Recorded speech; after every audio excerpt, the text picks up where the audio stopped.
Anjali ma'am, please start. Good afternoon, everyone, my professional colleague and friends. I'm C. Anjali Soni.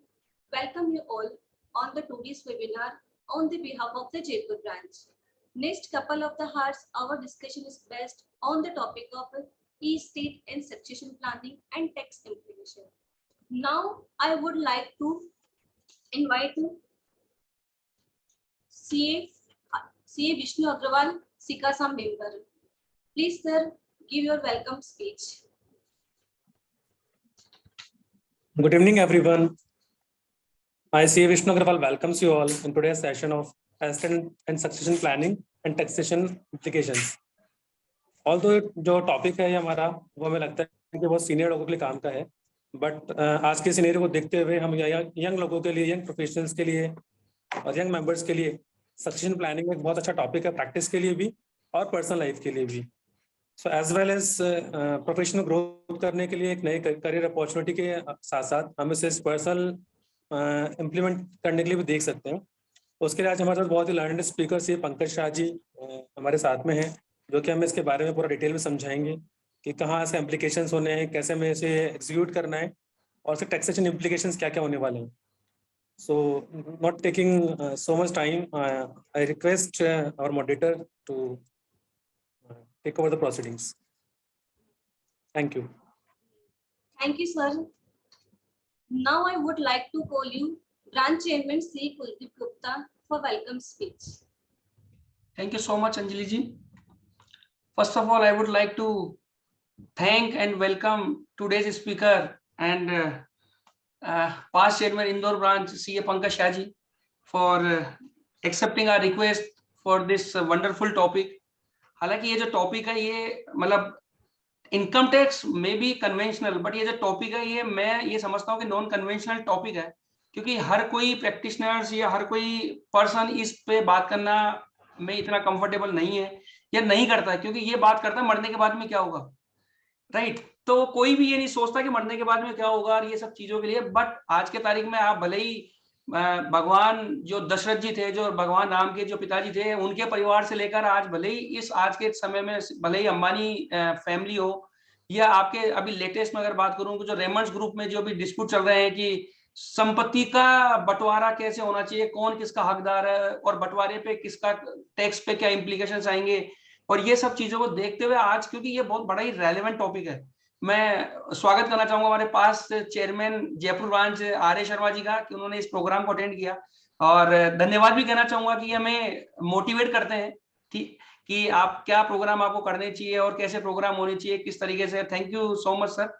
तो इसी के साथ मैं धन्यवाद कहना चाहूंगा. एक दो इंफॉर्मेशन मैं सभी मेंबर्स को देना चाहूंगा कि जयपुर ब्रांच की मेंबर्स डायरेक्टरी का अपडेशन का वर्क ऑलमोस्ट 7-8 ईयर्स के बाद में हो रहा है. आप सभी मेंबर्स से रिक्वेस्ट है कि जयपुर ब्रांच के वेबसाइट पे मेंबरशिप जो मेंबर्स के डायरेक्टरी अपडेशन का लिंक दिया हुआ है, आप सभी उस लिंक पे जाके अपनी डिटेल्स, प्रोफेशनल एड्रेस और फोटोज वगैरह आप लेटेस्ट जो भी हैं वो आप अपडेट करिए, क्योंकि हमारा प्लानिंग है कि इसको 1 जुलाई को हम इसको लॉन्च करें. तो इस सब में आप सबकी रिक्वेस्ट है कि आप इसमें अपना जो भी चेंजेस है उसको अपडेट करें और इस पे वो करें. साथ ही मैं कहना चाहूंगा कि 9 और 10 जुलाई को जयपुर ब्रांच के द्वारा सीए स्टूडेंट के लिए नेशनल कन्वेंशन प्रोग्राम का आयोजन किया जा रहा है. आप सभी से रिक्वेस्ट है कि जो भी सीए स्टूडेंट है या अपने ऑफिस में आर्टिकल है उन सबका मोटिवेट करें और ये जो कॉन्फ्रेंस है इसको अटेंड करने के लिए प्रोत्साहित करें. Thank you so much. Over to Anjali ma'am. Thank you, sir. Our today's speaker, CA Pankaj Shah, is a eminent and dynamic person, sir. Pankaj sir is a qualified company secretary, diploma in law, DISA qualified, insolvency professional, and PhD scholar. And he is the member of the advisory board of the Indore University and the briefing council in Supreme Court in the matter of the tax litigations. In the past, he was associated PwC in Mumbai and Bansi Mehta and Company. Pankaj sir, former chairman of Indore branch, and he is author of the various books and publications. And he is also the national speaker, and he attended the more than the 500 seminars. Now, without taking this so much time, I would like to invite CA Pankaj Shah sir for the today's session. Warm welcome, CA Pankaj sir. Thank you, Anjali ji. Young and dynamic chairman of the largest branch of CIRC of ICI, Kuldeep Gupta ji. Vishnu Agrawal ji, managing committee member, Galaxy of past chairman, seniors and friends. Very good evening to one and all. It is a great pleasure to give a debut lecture in the largest branch of our region. And it has been a dream come true to speak in Jaipur. We used to always, because the Indore branch, we always used to see कि यार जयपुर क्या कर रहा है, Jaipur seize Indore क्या कर रहा है. तो वो आपस में हम दोनों का नाता ऐसा रहा है एक दूसरे से सीखने का. और आज जयपुर ब्रांच के अंदर इस इम्पोर्टेंट टॉपिक पे डेलिब्रेशन करने का मुझे मौका मिला. इसके लिए मैं आपकी ब्रांच का आभारी हूँ. फ्रेंड्स, ये टॉपिक क्यों इम्पोर्टेंट है? ये केवल एस्टेट एंड सक्सेशन प्लानिंग जो है ये एक दिन का काम नहीं है, या ये तब एप्लीकेबल नहीं हो जाते जब पर्सन एक्सपायर होता है, बल्कि ये एक रूटीन प्रोसेस है. आज कोई व्यक्ति प्रॉपर्टी खरीद रहा है तो हमारे क्लाइंट के फोन आते हैं कि भाई साहब वो HUF के नाम से खरीद लूं क्या, ये कर लूं क्या.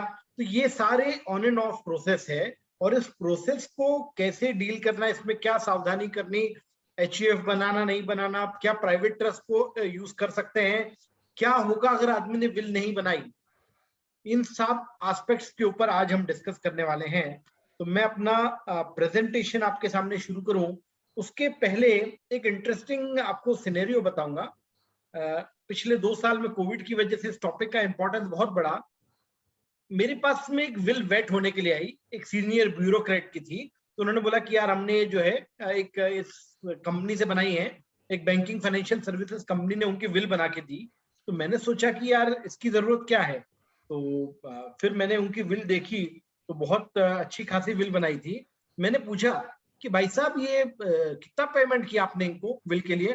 तो बोले यार इन्होंने पूरा जो है सक्सेशन प्लानिंग के नाम पे मेरे से 5 लाख रुपए की फीस ली.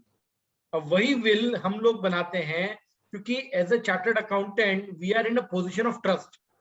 हम लोगों की जो पोजीशन ऑफ ट्रस्ट में हम बैठे हैं, हम इसको कैपिटलाइज नहीं कर पाते हैं. ये जो पोजीशन ऑफ ट्रस्ट जो इतनी इंपॉर्टेंट है, तो जब हम विल बना रहे हैं तो उसके अंदर जब क्लाइंट से डिस्कस करेंगे, उसको बताएंगे कि भैया ऐसे आपको ड्राफ्टिंग करना है, ये करो.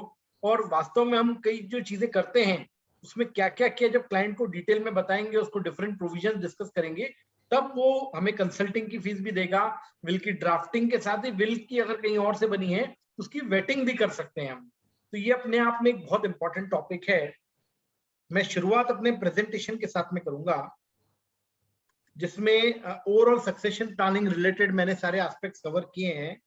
सक्सेशन प्लानिंग का इंपॉर्टेंस हमें तब समझ में आएगा जब हम ऐसे सिनेरियो को देखेंगे कि जहां पर सक्सेशन प्लानिंग नहीं हुई, या जहां पर किसी ने विल नहीं लिखी, तो क्या होगा.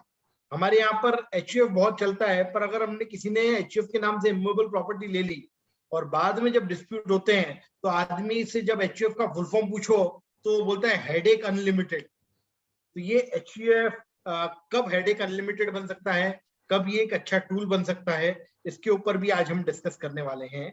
सबसे पहले तो सक्सेशन प्लानिंग की जरूरत क्या है, ये इंपॉर्टेंट कंसेप्ट है जो हमको समझना है. What is the need of succession planning. तो हमारे देश में आज तक का सर्वशक्तिमान अगर कोई साम्राज्य रहा होगा जिसके अंदर ऐसे अपराजय योद्धा थे, अपार संपत्ति थी, तो वो हस्तिनापुर साम्राज्य के बारे में कहा जाता है, जिसके लेके महाभारत का युद्ध हुआ. तो वहां पर प्रॉपर सक्सेशन प्लानिंग नहीं होने की वजह से परिवार में ही युद्ध होके पूरे उस समय का सबसे शक्तिशाली साम्राज्य तितर बितर हो गया, समाप्त हो गया. It destroyed the mightiest empire of the Hastinapur. क्यों? क्योंकि प्रॉपर सक्सेशन प्लानिंग नहीं थी, प्रॉपर डिफेंड नहीं किया था. तो हमें हिस्ट्री बहुत कुछ सिखाती है और कुछ सक्सेस स्टोरीज भी है कि जहां पर प्रॉपर सक्सेशन प्लानिंग कर ली गई वहां के क्या रिजल्ट हैं. हमें पता है भूषण ग्रुप एक बहुत बड़ा ग्रुप था और वहां पर सक्सेशन प्लानिंग नहीं हुई. उनके 2-3 बेटों के अंदर झगड़े हुए, कोर्ट में गए, और इस सक्सेशन प्लानिंग नहीं होने की वजह से $1 बिलियन की जो उनकी वैल्यू थी, कंपनी की मार्केट वैल्यू, वो इरोड हो गई, समाप्त हो गई, खत्म हो गई. अब आप इमेजिन करें कि $1 बिलियन जो है तीनों आपस में ढंग से बांट लेते तो भी कितनी संपत्ति हो जाती. पर ये $1 बिलियन की संपत्ति पूरी तरह वाइप हो गई, ग्रुप बर्बाद हो गया। लोग अगर प्रॉपर सक्सेशन प्लानिंग नहीं हो तो सालों सालों झगड़े में बीत जाते हैं, जो संपत्ति उनको मिली भी उसके ऊपर भी, और जब मिलती है तब वो उसका उपयोग नहीं कर पाते हैं। इसलिए सही समय पर सही और क्लियर सक्सेशन प्लानिंग का होना बहुत जरूरी है।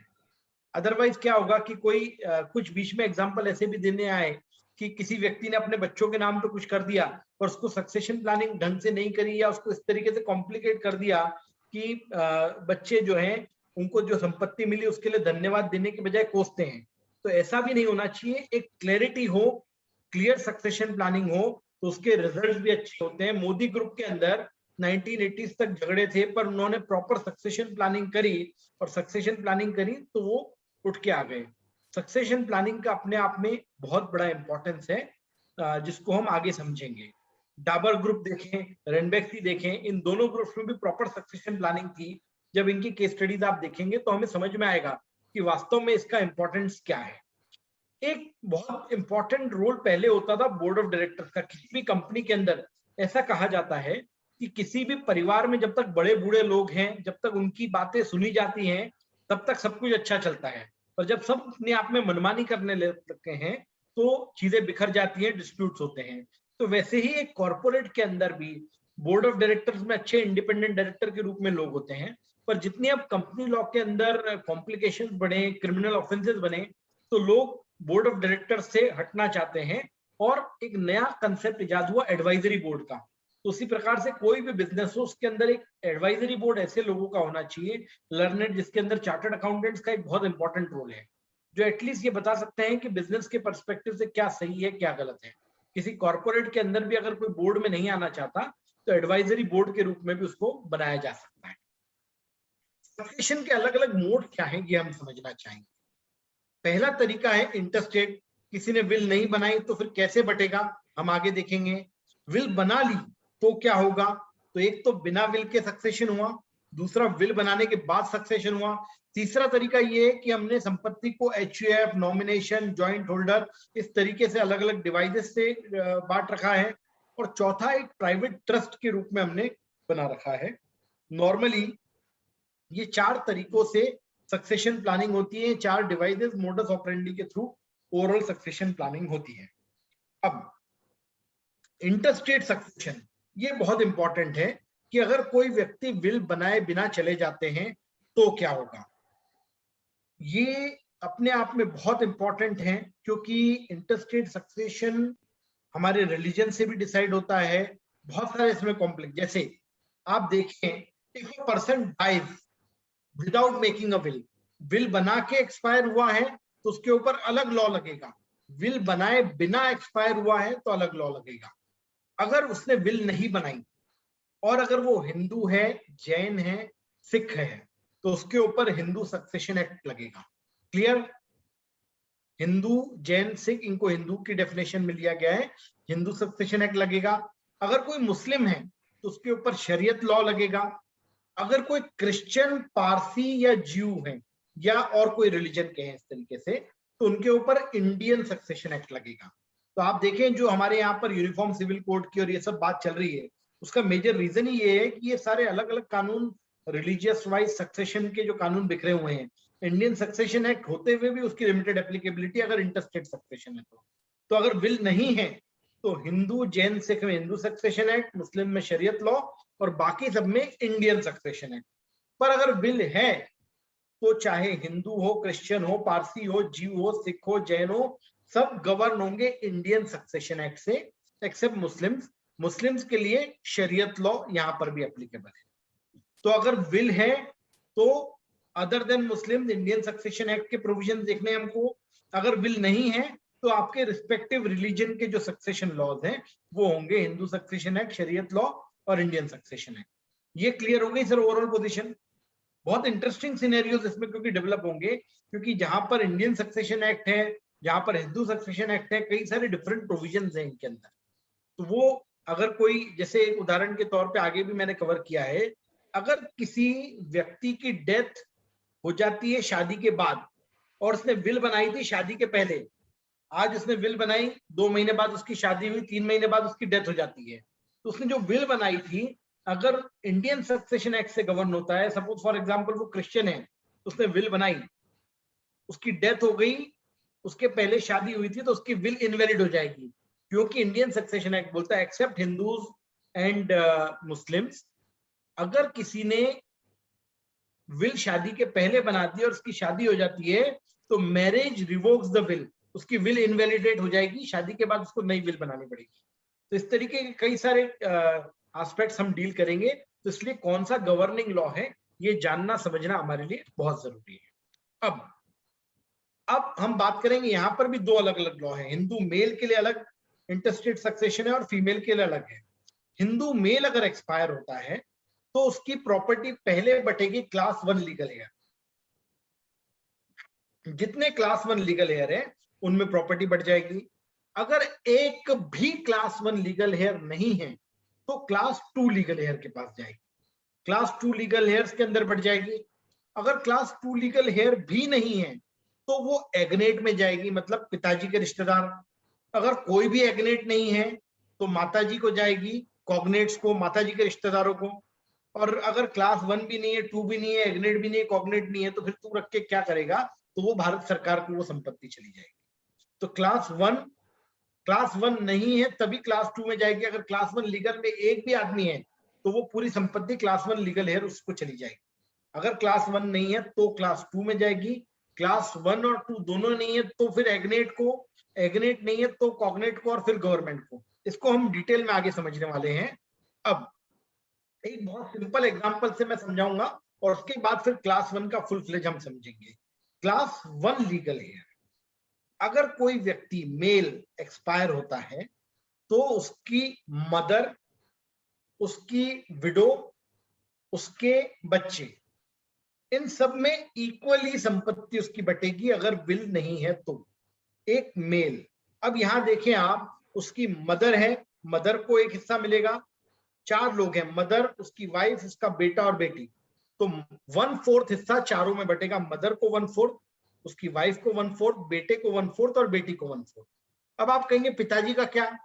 पिताजी क्लास 1 लीगल हेयर में नहीं आते, तो भले ही उसके फादर भी हों बट उनको कुछ भी नहीं मिलेगा क्योंकि फादर को क्लास 1 लीगल हेयर नहीं माना जाता। अब इसको थोड़ा और कॉम्प्लिकेट करें, क्लास 1 लीगल हेयर के अंदर टोटल 16 रिलेटिव्स आते हैं, 16 रिलेटिव्स को क्लास 1 लीगल हेयर में माना हुआ है।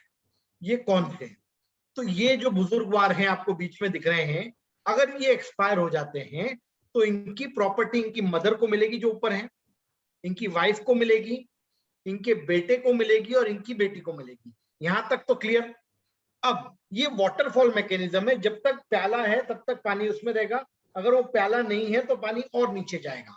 जैसे अगर बेटा, इस व्यक्ति के बेटे को प्रॉपर्टी मिलेगी, बेटा नहीं है तो उसकी प्रॉपर्टी मिलेगी बेटे की विडो वाइफ को और उसके पोते को और पोती को।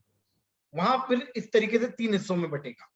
अब व्यक्ति, उसकी मदर नहीं है तो 3 लोगों में बटेगी, मदर है तो मदर को भी एक हिस्सा मिलेगा, बेटा एक्सपायर हो गया तो बहू को मिलेगी, पोते को मिलेगी, पोती को मिलेगी। अब किसी के साथ में दुर्भाग्यवश ये हुआ कि बेटा भी नहीं है और पोता भी नहीं है, तो पोता भी नहीं है, बेटा भी नहीं है, तो प्रॉपर्टी जो पोते का हिस्से में आ रही थी वो पोते की वाइफ को मिलेगी, पड़पोते को और पड़पोती को मिलेगी। अब ओवरऑल हम देखें तो इस व्यक्ति की प्रॉपर्टी इसके बेटे को मिलेगी, बेटी को मिलेगी, बेटा नहीं है तो पोते को और पोती को मिलेगी, बेटी नहीं है तो नवासा और नवासी को मिलेगी। अब यहां तक तो क्लियर है, पर इसके आगे कॉम्प्लिकेशन बढ़ जाते हैं। अगर बेटा भी नहीं है, पोता भी नहीं है तो पड़पोते पड़पोती को मिलेगी, पर अगर बेटा नहीं है और बेटे की बेटी भी नहीं है तो उसकी बेटी को मिलेगी। मतलब यहां पर जो उसकी पोती है, उसकी पोती के बेटे को कुछ नहीं मिलेगा, वो क्लास 1 लीगल हेयर नहीं है, पोती की बेटी क्लास 1 लीगल हेयर। अब आप देखें किस तरीके की कॉम्प्लिकेशन है। सिमिलरली बेटी के केस में जाएं तो बेटी अगर नहीं है तो नवासा नवासी को मिलेगी, अगर बेटी भी नहीं है और नवासा नवासी भी नहीं है तो नवासे की बेटी को मिलेगी, नवासे के बेटे को कुछ नहीं मिलेगा, और अगर नवासी नहीं है तो नवासी के बेटे को भी मिलेगा और बेटी को भी मिलेगा। तो ये टोटल 16 क्लास 1 लीगल हेयर है, इसलिए कहा जाता है कि भैया विल बना के चले जाएं, अदरवाइज ये 16 के 16 जो लीगल हेयर हैं इनमें जो भी अपर चेन है वो मानने आ जाएगा और ये सब इससे इस तरीके से कॉम्प्लिकेशन हो जाएंगे। इसलिए सबसे ज्यादा जो डिस्प्यूट्स होते हैं, अब यहाँ पर एक चीज हमेशा समझे कि जो अर्लीस्ट लाइन है, अगर बेटा जिंदा है तो पोते को, पोती को या बेटे की वाइफ को भी कुछ नहीं मिलेगा, बेटी जिंदा है तो नवासे नवासी को कुछ भी नहीं मिलेगा। जो इन लाइन नीचे आते जा रहा है अगर वो नहीं है तो फिर नीचे सारी संपत्ति बटेगी। अब इसमें भी आगे हम देखें, ये तो क्लास 1 लीगल हेयर हो गया, यहाँ पर क्लियर है, हम कुछ केस स्टडी भी डिस्कस करेंगे उसमें ये चीज और क्लियर हो जाएगी। तो ये तो क्लास 1 लीगल हेयर्स हो गए। अब क्लास 2 लीगल हेयर में कौन है? तो क्लास 2 लीगल हेयर में फादर का नंबर पहले आ जाता है। अब अगर उसके फादर हैं तो उसके फादर को सब कुछ मिल जाएगा, फादर नहीं है तो भाई बहन सिबलिंग्स को मिलेगा, फादर भी नहीं है सिबलिंग्स भी नहीं है तो फिर दादा दादी या नाना नानी को मिलेगा, और अगर दादा दादी नाना नानी भी नहीं है तो फिर चाचा चाची बुआ जो पेरेंट के सिबलिंग्स हैं उनको मिलेगा। क्लियर हो गया? ये हो गया class 2 legal heir. Class 1 legal heir, class 2 legal heir. इसके बाद एग्नेट्स मतलब पिता के रिश्तेदार, कॉग्नेट मतलब मदर की तरफ के रिश्तेदार, राइट। अब कुछ केस स्टडीज हम डिस्कस करेंगे और इन केस स्टडीज के अंदर हम लोग जो है, आप चैट बॉक्स में अपने जवाब दे सकते हैं, पीडीएफ बिल्कुल शेयर कर देंगे सौरभ सिंघवी जी। नाउ मेरा पहला सवाल आपके सामने स्क्रीन पर है, एक इंटरस्टेट मेल एक्सपायर हो गए हैं और ये जो इंटरस्टेट मेल एक्सपायर हुए हैं इनके पीछे अब ये रिलेटिव्स इनके बचे हैं, कौन कौन? तो उनकी मदर जिंदा है, उनके फादर जिंदा है, उनकी वाइफ जिंदा है, उनका बेटा जिंदा है, बेटी जिंदा है और एक बहू है। इतने रिलेटिव पीछे हैं। तो अब आपसे मुझे इसमें जवाब चाहिए, चैट बॉक्स के अंदर आप डाल सकते हैं कि प्रॉपर्टी किस किस को मिलेगी। आप अपने आप को अनम्यूट भी कर सकते हैं या इसके अंदर भी बता सकते हैं।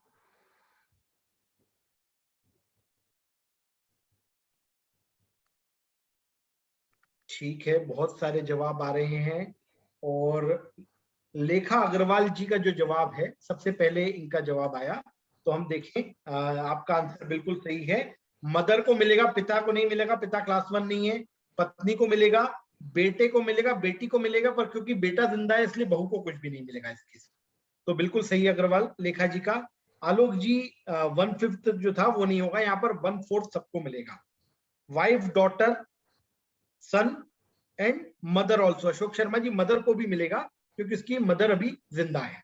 तो ये पहला एग्जांपल हुआ। तो हम देखें कि इतने सारे आंसर्स आए और इतने सारे कंफ्यूजन अभी भी हैं, तो ये चीज क्लियर कर लें, क्लास 1 लीगल हेयर में मदर आती है, वाइफ आती है, बेटा, बहू आएगी, बेटा और बेटी आएगी। बेटा जिंदा है तो बहू को कुछ भी नहीं मिलेगा, राइट। अब अगली केस स्टडी के ऊपर जाते हैं तो ये कंसेप्ट पूरी तरह से हमको क्लियर हो जाए। अब एक इंटरस्टेट मेल एक्सपायर हुआ है, उसके पीछे उसकी पत्नी जिंदा है, उसके भाई जिंदा है, उसकी बहन जिंदा है, उसकी विधवा बहू जिंदा है और उसकी स्वर्गवासी बेटी का बेटा मतलब नवासा जिंदा है। इतने रिलेटिव उसके पीछे हैं। तो अब आपसे मुझे जवाब चाहिए कि इसके अंदर जो है कौन कौन एंटाइटल रहेगा। लेखा अग्रवाल जी ने फिर से सही जवाब दिया है, फिर अनुपम जी ने भी सही जवाब दिया है। यहां पर हम देखें तो पत्नी को मिलेगा, भाई बहन जो है क्लास 2 लीगल हेयर के अंदर आ जाते हैं इसलिए उनको कुछ नहीं मिलेगा, क्योंकि बेटा नहीं है, विधवा बहू है इसलिए उसको मिलेगा, और बेटी नहीं है इसलिए उसके नवासे को भी शेयर मिलेगा। ये 1/3 1/3 1/3 शेयर इन तीनों लोगों को मिलेगा। तो बिल्कुल ठीक है। नेक्स्ट क्वेरी इसमें अब हम डिस्कस करें। एक इंटरस्टेट मेल एक्सपायर हुआ है, उसके पीछे उसके 2 भाई हैं, 2 बहन है और उसके नाना जी जिंदा है। अब उसकी ना मदर जिंदा है, ना फादर जिंदा है, ना कोई बच्चे हैं, कोई व्यक्ति एक्सपायर हो गया, तो उसकी प्रॉपर्टी किस किस को मिलेगी?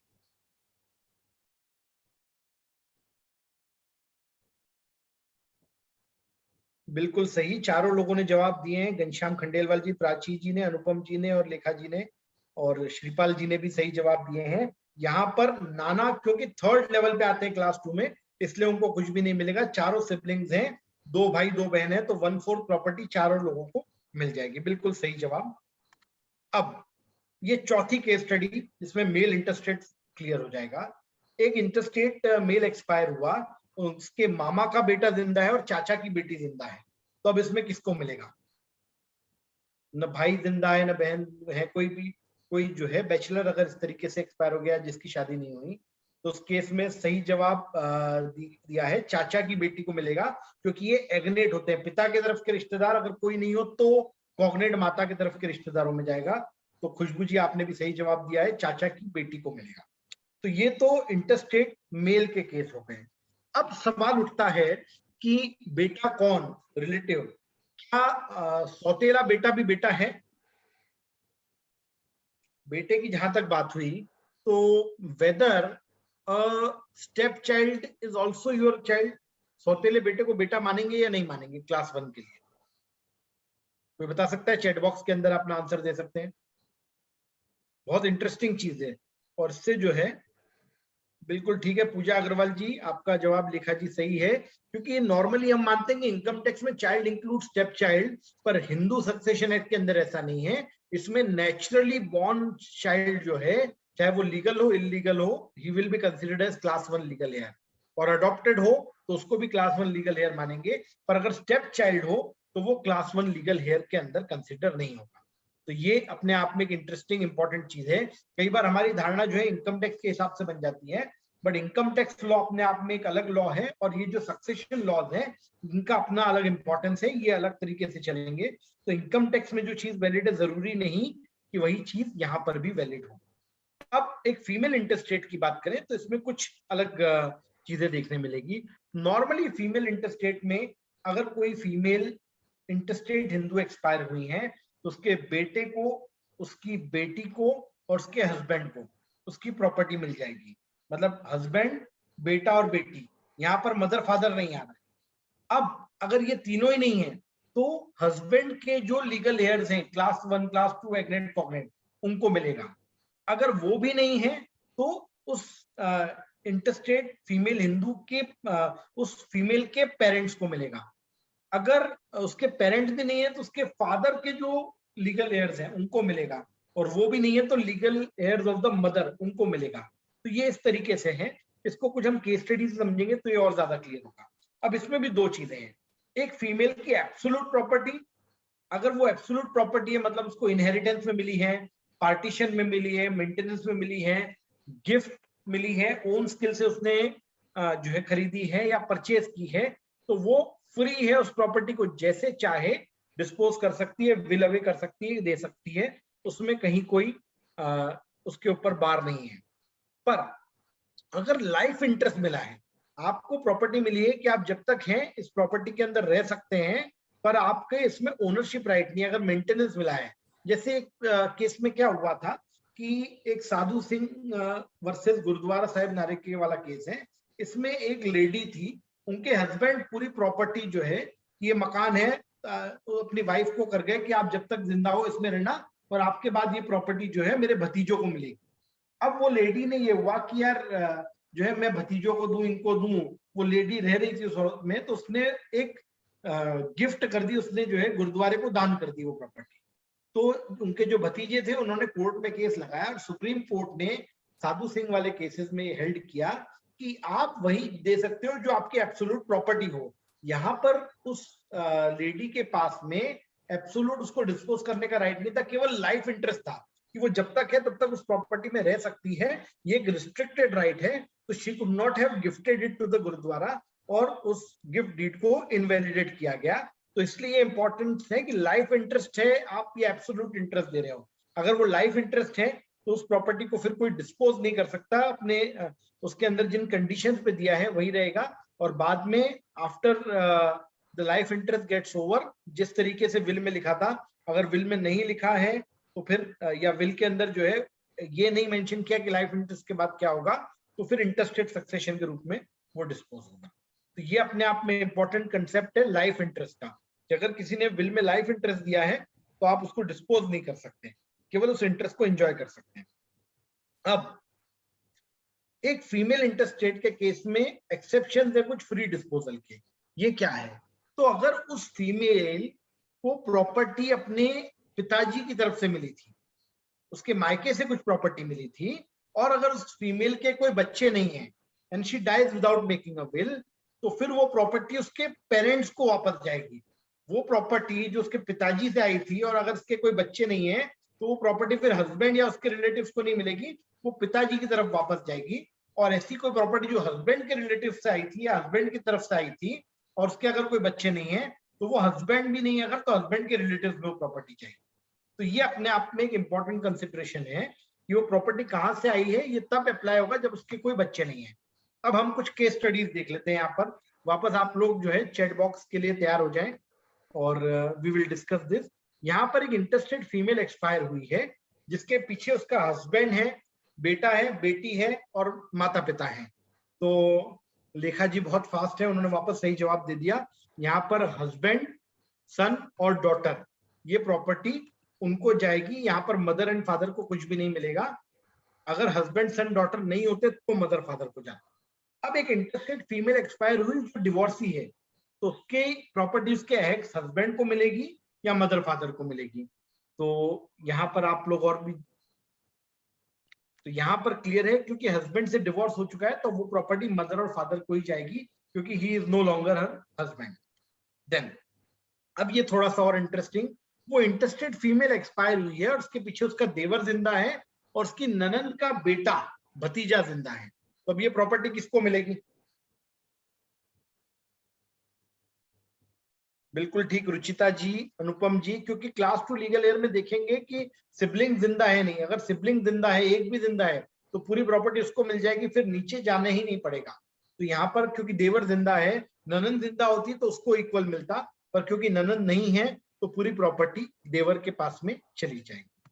अब एक इंटरेस्टेड फीमेल एक्सपायर हुई और उसके पिताजी से उसको घर मिला था, उसके कोई बच्चे नहीं है और उसके पीछे अब उसके रिलेटिव में उसके पति हैं, चाचा है, बुआ है और ननंद है। तो अब ये प्रॉपर्टी किसको जाएगी? बहुत बढ़िया, बहुत फास्ट अनुपम जी, चाचा और बुआ दोनों को जाएगी। रुचिता जी, यहाँ पर प्रॉपर्टी दोनों को जाएगी, चाचा और बुआ को, क्योंकि उसके फादर के रिलेटिव हैं। उस फीमेल के चाचा उसके पिता के ब्रदर और बुआ उसके पिता की सिस्टर, इसलिए ये प्रॉपर्टी जो है पति और ननंद को नहीं जाएगी, ये चाचा और बुआ को जाएगी, क्योंकि उस फीमेल के पेरेंट से प्रॉपर्टी आई हुई थी, ये उसके मायके की प्रॉपर्टी थी, और अगर क्योंकि उसके बच्चे नहीं है तो मायके में ही ये प्रॉपर्टी वापस चली जाएगी। तो ये हमने कई सारे जो है केस स्टडीज के बेस पे इंटरस्टेट समझने की कोशिश करी, और जिसका कोई नहीं तो आर्टिकल हमारे कॉन्स्टिट्यूशन ऑफ इंडिया में एस्चीट का ये कहता है कि जिसका जब कोई भी रिलेटिव नहीं रहता या इनमें से कोई भी नहीं है, तो फिर वो पूरी प्रॉपर्टी भारत सरकार के पास में चली जाएगी in absence of any legal hairs. यहां तक क्लियर हुआ सर? अब लेट अस मूव अहेड। जहां पर इंटरस्टेट सक्सेशन होता है कि जहां पर कोई भी विल नहीं है, तो वहां पर फिर लेटर ऑफ एडमिनिस्ट्रेशन इशू करवाना पड़ता है डिस्ट्रिक्ट कोर्ट जाके, जहां पर उस व्यक्ति का डेथ सर्टिफिकेट, लीगल हेयर जो हिंदू सक्सेशन एक्ट के हिसाब से है, उसकी list, value of estate, application lawyer के थ्रू होगा, पब्लिक नोटिस देना पड़ेगा आपको ऑब्जेक्शन क्लेम बुलवाने के लिए, और इसके बेस पे डिस्ट्रिक्ट जज जो है आपको लेटर ऑफ एडमिनिस्ट्रेशन इशू करेगा, जिस बेस पे आप उस संपत्ति का डिस्ट्रीब्यूशन कर सकते हैं। देन इंटरस्टेट में प्रॉब्लम ये है कि सक्सेसर में झगड़ा होना तय है, ट्रांसमिशन करने में समस्या आती है, क्योंकि डॉक्यूमेंट क्या, आपको कोर्ट से लेटर ऑफ एडमिनिस्ट्रेशन लेके आना पड़ेगा, फिर आप ये सब जो है जिसकी संपत्ति उसको बांट पाएंगे। क्रॉस ओनरशिप ऑफ असेट होगी या जॉइंट ओनरशिप जो है, नॉमिनेशन, ये एक स्टॉप गैप अरेंजमेंट है, पर ओनरशिप तो उसी की रहेगी जो क्लास 1 लीगल हेयर है। जैसे एक व्यक्ति का के पिताजी भी हैं, उसकी मदर भी जिंदा है, वाइफ भी है, बेटा भी है, पर उस व्यक्ति की डेथ के बाद में उसने अपने नॉमिनी या जॉइंट ओनर फादर को थे, तो फादर भले ही सब रिसीव कर लेंगे बट वो कस्टोडियन कैपेसिटी में रहेगा। अल्टीमेटली मदर, वाइफ और बेटे को देना पड़ेगा, क्योंकि Indian succession act will always prevail over joint और नॉमिनेशन, इन सब के ऊपर रहेगा। आपको ये स्टॉप गैप अरेंजमेंट हो सकता है जॉइंट ओनरशिप या nomination, but ultimately Indian succession act या जो हिंदू सक्सेशन एक्ट है वो प्रिवेल करेगा। इसलिए ये सारी प्रॉब्लम, झगड़े, फसाद, डिसाइड करना किसको देना क्या देना, इसलिए सबसे बढ़िया चीज है विल। अब उसके ऊपर हम आएंगे और उसके ऊपर डिस्कस करेंगे।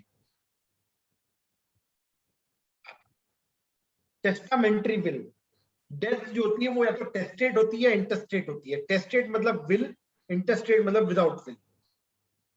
विल की हम बात करें तो विल्स में कई सारे टर्म्स हैं, जैसे एडमिनिस्ट्रेटर, प्रोबेट, कोडिसिल, ये सब हम अभी आगे डिस्कस करेंगे। विल नॉर्मली गवर्न होती है इंडियन सक्सेशन एक्ट 1925। विल क्या है? तो विल एक डिक्लेरेशन है कि जो विल बना रहा है उसकी क्या इच्छा है, उसका इंटेंशन।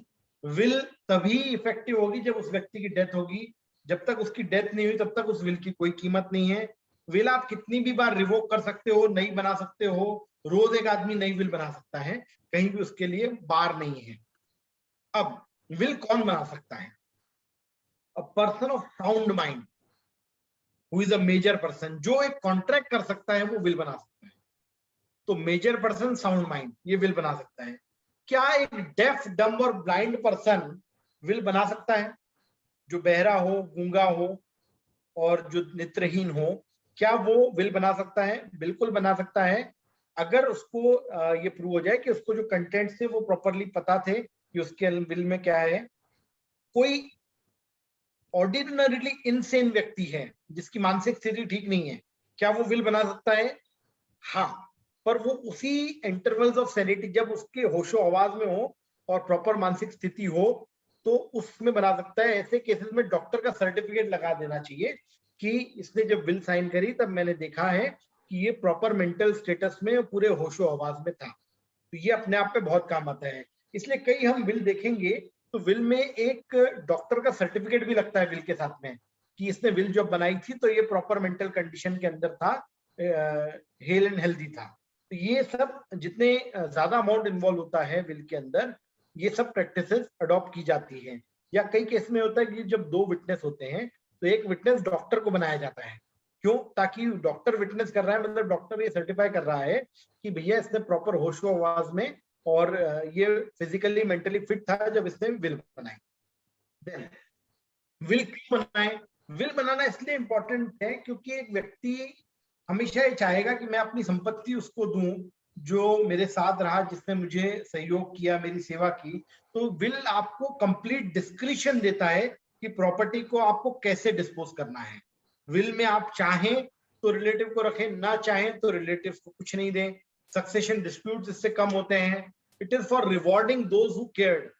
जैसे हमने देखा कि जो बिरला कॉर्पोरेशन वाला डिस्कशन हुआ, प्रियंबदा बिरला जी वाला, तो उसमें उन्होंने अपनी विल जो है आर.एस. लोधा जी के नाम पे की सारी प्रॉपर्टी, जबकि उनके जितने भी बहुत सारे रिलेटिव्स थे। तो वहां पर सुप्रीम कोर्ट तक ये केस गया और सुप्रीम कोर्ट ने बोला कि यार she has right to give it to anybody.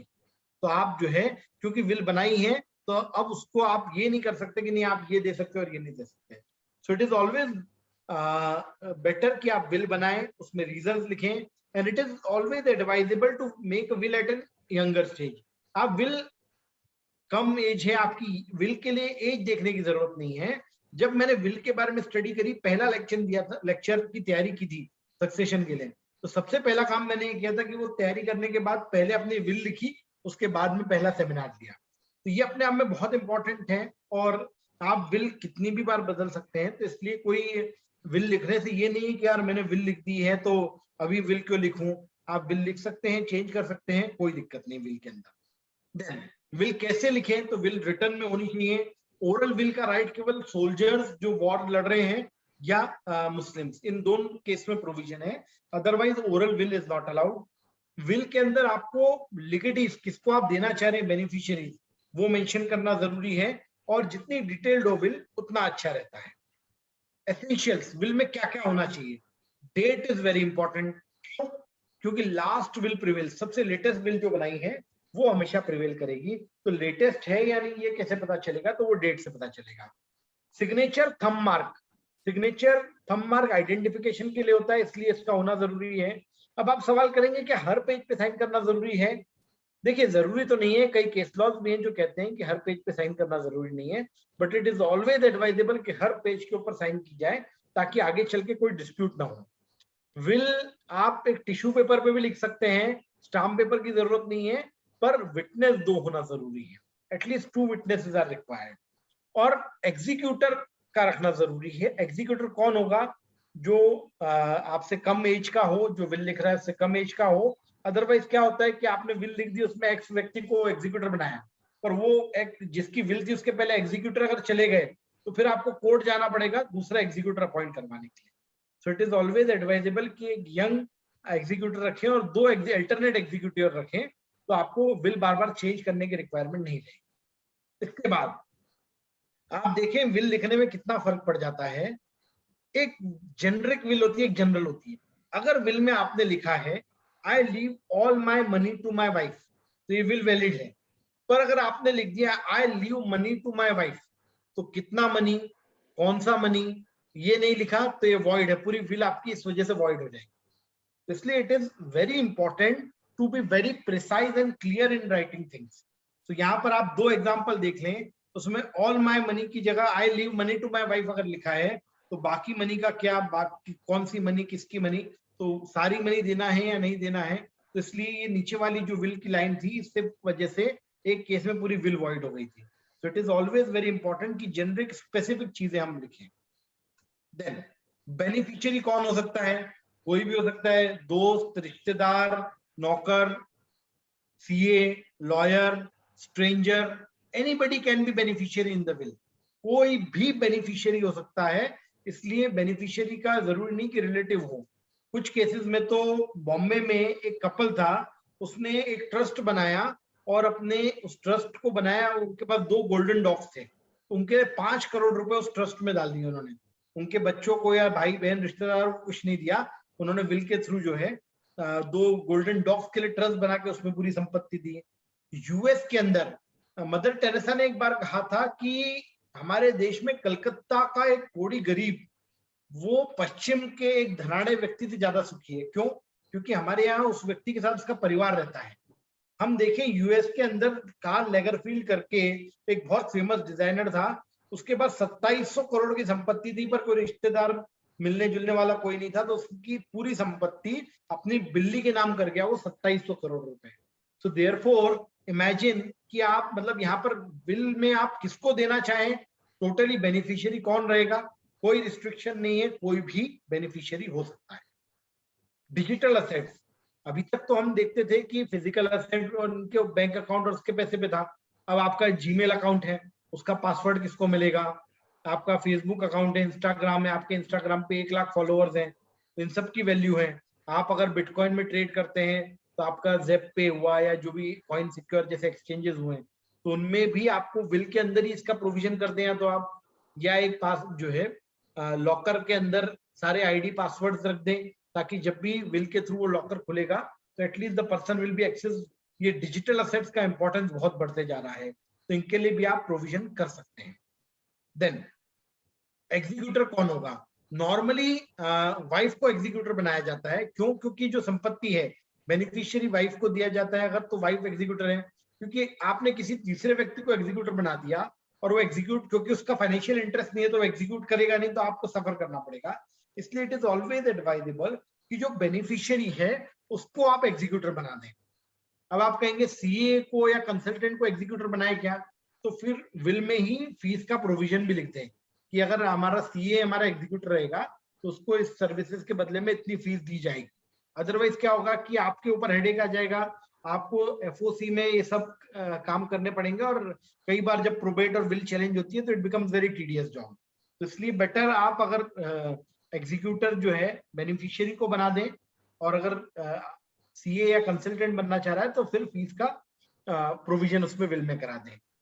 Primary और सेकेंडरी 2 एग्जीक्यूटर हो सकते हैं कि एक्स व्यक्ति एग्जीक्यूटर, अगर एक्स पहले चले जाता है या कुछ कारण से वो नहीं है तो वाई व्यक्ति मेरा एग्जीक्यूटर होगा। एग्जीक्यूटर कौन हो सकता है? Who is capable to a testator, और एक कंसेंट लेके रख लें कि भैया आप हमारे एग्जीक्यूटर बनना चाहोगे या नहीं, या उस व्यक्ति को पता ही नहीं और आपने नाम लिख दिया कि ये मेरी विल के अंदर एग्जीक्यूटर है, और बाद में उसने मना कर दिया कि नहीं मुझे नहीं करना, तो फिर वो कोर्ट में जाके आपको दूसरा एग्जीक्यूटर अपॉइंट करवाना। तो ये एग्जीक्यूटर इंपॉर्टेंट है। विटनेस, विटनेस कौन होगा? तो विटनेस कोई भी वैलिड व्यक्ति हो सकता है, पर एक बहुत इंपॉर्टेंट चीज है, अगर आपने अपनी वाइफ को आपकी पूरी प्रॉपर्टी दे दी और उसके बाद में विटनेस में वाइफ से साइन करवा लिया, सो इंडियन सक्सेशन एक्ट के सेक्शन 67 के हिसाब से जो भी उस वाइफ को गिफ्ट दिया है आपने या जो भी विल में दिया है वो वॉइड हो जाएगा। बेनिफिशियरी एग्जीक्यूटर हो सकता है, बेनिफिशियरी विटनेस नहीं होना चाहिए section 67 of Indian succession act. हालांकि हिंदूज को इसमें से एक्सेप्शन है, हिंदूज के केस में ये हो सकता है, बट फिर भी विल चैलेंज हो जाती है। तो इसलिए इट इज ऑलवेज एडवाइजेबल कि विटनेस ऐसे व्यक्ति को रखें जिसको आप कुछ दे नहीं रहे हैं, क्योंकि अगर उस व्यक्ति को जिसको बेनिफिट दिया, अगर आपने विटनेस को कुछ भी, सपोज विटनेस को 1 लाख रुपए भी आपने बिल के अंदर उसके नाम से कर गए, तो उसकी वो 1 लाख रुपए जो है इनवैलिड हो जाएंगे, उसको वो 1 लाख रुपए नहीं मिलेंगे। विटनेस को जरूरी नहीं है कि पता हो कि विल के अंदर क्या है, उसको बस ये है कि उसके सामने विल पे साइन की गई है, उसको ये देखना है। अब बीच में कोविड टाइम में क्या हो रहा था, एक कंसेप्ट कैलिफोर्निया और कई देशों में चलता है वीडियो विल्स का, वीडियो अटेस्टेशन, कि आज मैं अपने घर में क्वारंटाइन हूँ और मुझे विल साइन कर रहा हूँ, पर विटनेस किससे साइन कर रहा हूँ, तो मैंने वीडियो कॉल किया कि भाई देख मैं विल साइन कर रहा हूँ तेरे सामने, तू विटनेस कर दे इसको। तो वो हमारे यहाँ पर इंडिया में अलाउड नहीं है। इंडिया के अंदर अभी भी फिजिकल विटनेसिंग होना जरूरी है। हाँ, आपका कोई पड़ोसी है, 20 फीट दूर मकान है, आप उसके सामने विल साइन कर दें और बोल दें भैया मैंने सामने साइन करी है, आप एक पेपर पे लिख दो कि आपने देखा है विटनेस के रूप में, और वो वहां से एरोप्लेन बना के भेजा, उसको आप लगा सकते हो। Physical witnessing is okay, but witnessing physical होनी चाहिए। देन जैसा मैंने बताया था रिवोकेशन बाय मैरिज, तो हिंदू, जैन, बुद्धिस्ट, सिख्स और मुस्लिम, इनके अलावा अगर किसी व्यक्ति ने विल बनाई और उसके बाद उसकी शादी हो गई, तो जैसे ही शादी होती है 69 सेक्शन के इंडियन सक्सेशन एक्ट के हिसाब से उसकी विल इनवैलिड हो जाती है, रिवोक हो जाती है, खत्म हो जाती है। तो इसलिए ये भी एक इंपॉर्टेंट कंसिडरेशन है जो हमें ध्यान में रखना है।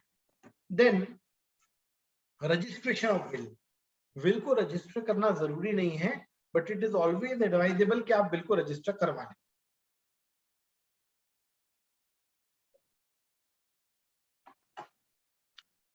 विल अगर रजिस्टर हो जाती है तो it becomes a public document for inspection after the death of the person. Will registered होती है तो उसके जेन्युइननेस की जो है सैंक्टिटी बढ़ जाती है, it is a strong presumption. Registered will आपने लिखी, उसके बाद एक और विल लिखी पर वो अनरजिस्टर्ड है, तो अनरजिस्टर्ड लेटेस्ट विल प्रिवेल करेगी, चाहे रजिस्टर्ड हो या अनरजिस्टर्ड हो। तो अनरजिस्टर्ड विल के पहले रजिस्टर्ड विल है, पर जैसे ही अनरजिस्टर्ड आपने लिख दी वो हमेशा प्रिवेल करेगी। तो रजिस्ट्रेशन आपको एक अच्छा प्रिजम्पशन जरूर देता है, पर रजिस्ट्रेशन इज नॉट सैक्रोसैंक्ट। हाँ, नोटराइजेशन भी करवाई जा सकती है, नोटरी करवा लें, रजिस्टर्ड हो सबसे बेस्ट है, अदरवाइज नोटरी भी प्रेफर की जा सकती है। इनकम टैक्स में हम देखें तो लीगल हेयर जब रजिस्ट्रेशन करने जाते हैं तो उसमें रजिस्टर्ड विल एक डॉक्यूमेंट है, या तो लीगल हेयर सर्टिफिकेट लाएं, सर्वाइविंग मेंबर सर्टिफिकेट लाएं लोकल अथॉरिटी से, फैमिली पेंशन सर्टिफिकेट, या रजिस्टर्ड विल। तो अगर रजिस्टर्ड विल है तो इनकम टैक्स में उसको कंसिडर करेंगे आपको लीगल हेयर बनाने के लिए। अब एक व्यक्ति ने विल लिख दी, अपने उस व्यक्ति के 2 बेटे थे, अब बड़ा बेटा है और छोटा बेटा है। बड़ा बेटा पिताजी के साथ रहता है, पिताजी की सेवा करता है, और छोटा बेटा पिताजी से जो है हमेशा टसल करता रहता था। पिताजी अपनी विल में सब कुछ बड़े बेटे के नाम छोड़ के चले गए। छोटे बेटे ने कोर्ट में केस लगा दिया कि पिताजी बुजुर्ग थे, पिताजी बीमार रहते थे, तो बड़े भाई उनके साथ में जो है रहते थे और उनको उन्होंने जो है बायस कर लिया या उन्होंने उनको इन्फ्लुएंस कर लिया, तो ये अनड्यू इन्फ्लुएंस से बनी विल है, तो ये इनवैलिड है। कोर्ट में जब मुद्दा गया, कोर्ट ने देखा कि जो बेटे ने पिताजी को केवल उम्र ज्यादा होने से या क्योंकि बेटा उनके साथ रहता है, इससे अनड्यू इन्फ्लुएंस प्रूव नहीं होगा, क्योंकि उसने सेवा करी थी, इसलिए वो नेचुरल कॉरोलरी है कि उसको मिलेगा। पर इसलिए कई बार ये होता है कि अगर आप किसी को नहीं देना चाहते हैं तो आप रीजन उसके अंदर मेंशन कर दें। कई बार ये होता है कि यार इसको जो है मैंने शादी में इस बेटे को बहुत ज्यादा दे दिया था या इसको अच्छा खर्चा कर दिया था, तो इसको मैं कम दूंगा, इसको ज्यादा दूंगा। तो आप जो भी कर रहे हैं अगर उसका रीजन लिख दें तो उससे कई बार अगर विल डिस्प्यूट में होती है तो हेल्प मिलती है। इसलिए इट इज ऑलवेज एडवाइजेबल, केवल एक व्यक्ति बुजुर्ग था, ज्यादा उम्र हो गई थी, डज नॉट मीन कि there is an undue influence. Then joint will, कई बार ये होता है कि यार हस्बैंड को लगता है कि यार मेरे बाद में मेरी वाइफ को सब कुछ दे जाऊंगा, उसने दूसरी शादी कर ली, तो वाइफ को लगता है कि यार ये हस्बैंड जो है मेरे बाद इन्होंने सारी संपत्ति का क्या कर दिया, तो पहले ही बहुत बोले हैं, क्या करेंगे। तो इसलिए हस्बैंड और वाइफ दोनों मिलके कॉमन विल बना सकते हैं, ताकि दोनों में से अगर किसी एक की भी डेथ हो जाती है तो वो विल फिर चेंज नहीं हो सकती। इसको कहते हैं जॉइंट विल, जिसमें रेसिप्रोकल प्रोमिसेस होते हैं। जैसे हस्बैंड और वाइफ दोनों ने जॉइंटली विल में लिख दिया कि ये विल जो है हमारे बाद ये पूरी संपत्ति हमारे बच्चों को मिलेगी या इनको मिलेगी, उसके बाद में भले डिवोर्स भी हो जाए तो भी जो जॉइंटली ओन प्रॉपर्टी है वो उसी तरीके से डिस्पोज होगी। So it is the instrument to bind others to avoid remarriage या आर्बिट्ररी डिस्पोजल। तो ये जॉइंट विल का कंसेप्ट भी है। जब तक ऐसी नौबत ना आ जाए तब तक जॉइंट विल अवॉइड करनी चाहिए, पर कहीं लगता है कि यार इस तरीके की रीमैरिज या आर्बिट्ररी डिस्पोजल हो सकता है, तो ये जॉइंट विल का कंसेप्ट वहां यूज करने में आता है। देन कई बार ये होता है कि जो बेनिफिशियरी है वही अगर पहले एक्सपायर हो जाए और उसके बाद टेस्टेटर भी एक्सपायर हो जाए, जैसे कोविड में हुआ, तो फिर जो बेनिफिशियरी के लीगल हेयर्स हैं उनको वो प्रॉपर्टी मिल जाएगी। विल क्या किया जा सकता है? सेल्फ एक्वायर्ड प्रॉपर्टीज को विल में दिया जा सकता है, इनहेरिटेंस गिफ्ट को विल में दिया जा सकता है, एचयूएफ में आपका जो शेयर है उसको भी विल किया जा सकता है किसी भी व्यक्ति को। एचयूएफ का आपका जो शेयर है वो गिफ्ट नहीं कर सकते हो आप, पर विल के थ्रू उसको ट्रांसफर कर सकते हो। आप विल क्या नहीं कर सकते हो? टेनेंसी राइट्स, इसको विल नहीं किया जा सकता है। अब मोमेडियंस के केस में इंपॉर्टेंट कंसेप्ट है कि मोमेडियन कोई व्यक्ति है तो वो अपनी केवल 1/3 प्रॉपर्टी को विल में दे सकता है, बाकी 2/3 प्रॉपर्टी जो है शरीयत लॉ के हिसाब से ही बनेगी। तो अगर किसी बुजुर्गवार मोमेडियन ने अपनी पूरी प्रॉपर्टी विल में किसी ट्रस्ट को डोनेट कर दी तो वो विल इनवैलिड हो जाएगी। वो विल में केवल उसकी 1/3 प्रॉपर्टी को ही डिस्पोज कर सकता है, बाकी प्रॉपर्टी मोमेडियन शरीयत लॉ के हिसाब से जाएगी। पर अगर उसके जितने भी रिलेटिव्स हैं वो उसकी डेथ के बाद में बोल दें, वो अपनी कंसेंट दे दें, तो फिर वो डिस्पोजिशन वैलिड हो जाएगा। अब एक व्यक्ति ने ये कहा कि यार जो है मुझे तो पूरी प्रॉपर्टी डोनेट करनी है ट्रस्ट को, एक काम करता हूँ, मैंने विल में लिख दी और सब बच्चों से जो है डिस्पोजिशन साइन करा लिया कि भैया ये जो है प्रॉपर्टी इनको मिलेगी, तो वो डिस्पोजिशन वैलिड नहीं है। अगर उस व्यक्ति की डेथ के बाद में मोमेडियन लॉ के अंतर्गत 1/3 से ज्यादा संपत्ति दे रहे हैं, उसकी डेथ के बाद कंसेंट लेनी पड़ेगी, तभी वो डिस्पोजिशन वैलिड होगा। अदरवाइज मोमेडियंस के अंदर 1/3 ऑफ प्रॉपर्टी से ज्यादा आप विल नहीं कर सकते। ये एक इंपॉर्टेंट कंसिडरेशन। पार्टनरशिप, एक व्यक्ति एक फर्म में पार्टनर है और उसकी डेथ के बाद उसका बेटा चला गया कि अब मुझे पार्टनर बनाओ, तो सॉरी, आपको पिताजी के जो कैपिटल अकाउंट में जितना बैलेंस है वो मिल जाएगा, पर आपको पार्टनर तब तक नहीं बनाएंगे जब तक पार्टनरशिप डीड में ऐसा नहीं लिखा हो। तो इसलिए कई बार पार्टनरशिप अगर होती है तो उसमें हम लिखवा दें कि after the death of the person his legatee और his legal heir shall be introduced deemed as a partner. Otherwise जब तक सारे पार्टनर तैयार नहीं हो तब तक पार्टनर नहीं बना सकते। हाँ, आपके जो कैपिटल का बैलेंस है पिताजी का, उसको वो जरूर आपको मिल जाएगा, पर आपको सक्सेशन नहीं मिलेगा। इसलिए पार्टनरशिप में हमेशा ध्यान रखें कि हम सक्सेशन चाहते हैं तो पार्टनरशिप डीड में स्पेसिफिकली प्रोवाइड कर दें, अदरवाइज सक्सेशन नहीं होगा ऑटोमेटिकली। ये कुछ कॉमन क्लॉजेस हैं जो डीड में होते हैं। Name, age, address, religion, revocation of earlier will क्योंकि लेटेस्ट विल प्रिवेल होती है, list of relatives, appointment of executor, discharge of obligation, legacies किसको क्या क्या दे रहे हैं, रेसिडुअरी बाकी जो बच जाए वो सब किसको देना है, टेस्टिमोनियम आपकी साइन लगेगी, एग्जीक्यूटर की साइन, एग्जीक्यूटर आपको लिखना पड़ेगा, विटनेसेस साइन करेंगे और उसके बाद ये पूरी विल जो है सेफ कस्टडी में रखाई जाएगी। तो ये कुछ कॉमन क्लॉजेस हैं। कोडिसिल, कई बार हमने विल लिख दी और बाद में हमको कुछ छोटी सी चीज चेंज करना है, तो क्या पूरी विल नहीं लिखनी पड़ेगी? नहीं, हम उसमें कोडिसिल से एक सप्लीमेंट्री लगा सकते हैं, ये जिसको कोडिसिल कहते हैं, जिसमें विल में किसी एक स्पेसिफिक पार्ट को आपको अमेंड करना हो तो वो कोडिसिल के थ्रू कर सकते हो, वो विल के साथ में अटैच हो जाएगा और ओरिजिनल विल का पार्ट माना जाएगा। स्टाम्प ड्यूटी, विल के ऊपर कोई स्टाम्प ड्यूटी नहीं है, विल स्टाम्प पेपर पे बनाना बिल्कुल जरूरी नहीं है, आप प्लेन पेपर पे भी विल बना सकते हैं। प्रोबेट, प्रोबेट क्या होता है? ये प्रोबेट सब जगह कंपलसरी नहीं है, स्पेशली राजस्थान या मध्य प्रदेश में तो कंपलसरी नहीं है। प्रोबेट का कंसेप्ट जो है ब्रिटिश लॉ से आता है, जिसमें ये कहा है कि अगर कोई प्रॉपर्टी बॉम्बे हाई कोर्ट या कलकत्ता हाई कोर्ट या मद्रास हाई कोर्ट के जुरिडिक्शन में है तो उस प्रॉपर्टी के लिए उसकी जो विल है उसको कोर्ट से सैंक्शन लेना पड़ेगा, कोर्ट का अप्रूवल लेना पड़ेगा, जिसको प्रोबेट कहते हैं। ये प्रोबेट केवल बॉम्बे हाई कोर्ट के जुरिस्डिक्शन, मद्रास हाई कोर्ट के जुरिस्डिक्शन और कलकत्ता हाई कोर्ट के जुरिस्डिक्शन पे अप्लाई होता है। तो प्रोबेट इज नॉट कंपलसरी, कई बार प्रोबेट मांगा जाता है पर प्रोबेट इज नॉट कंपलसरी, इसको ध्यान में रखा जाए। मैक्सिमम बॉम्बे की हम बात करें तो 75,000 is the fees, maximum fees for probate. पर प्रोबेट में क्योंकि हाई कोर्ट से लेना पड़ता है तो इट टेक्स रीजनेबल टाइम। अब कई बार ये होता है कि एक रिसेंट में ही केस हुआ था कि एक मदर ने अपने बेटे को 5 लाख रुपए दिए। क्यों? क्योंकि फादर अपनी सारी संपत्ति मदर के नाम करके चले गए थे कि भैया मेरी सारी संपत्ति वाइफ को मिलेगी। बेटे ने मदर को बोला कि मैं केस करूंगा माँ। माँ बोले तेरे को क्या चाहिए? बोले मेरे को 5 लाख रुपए दे दो तो मैं केस नहीं करूंगा। अब वो जो 5 लाख रुपए उसको मिले तो उसने ये 5 लाख रुपए कैपिटल रिसिप्ट बताया, टैक्स नहीं दिया। इनकम टैक्स ने बोला ये जो आपको पैसे मिले हैं ये तो 56 में अदर इनकम है।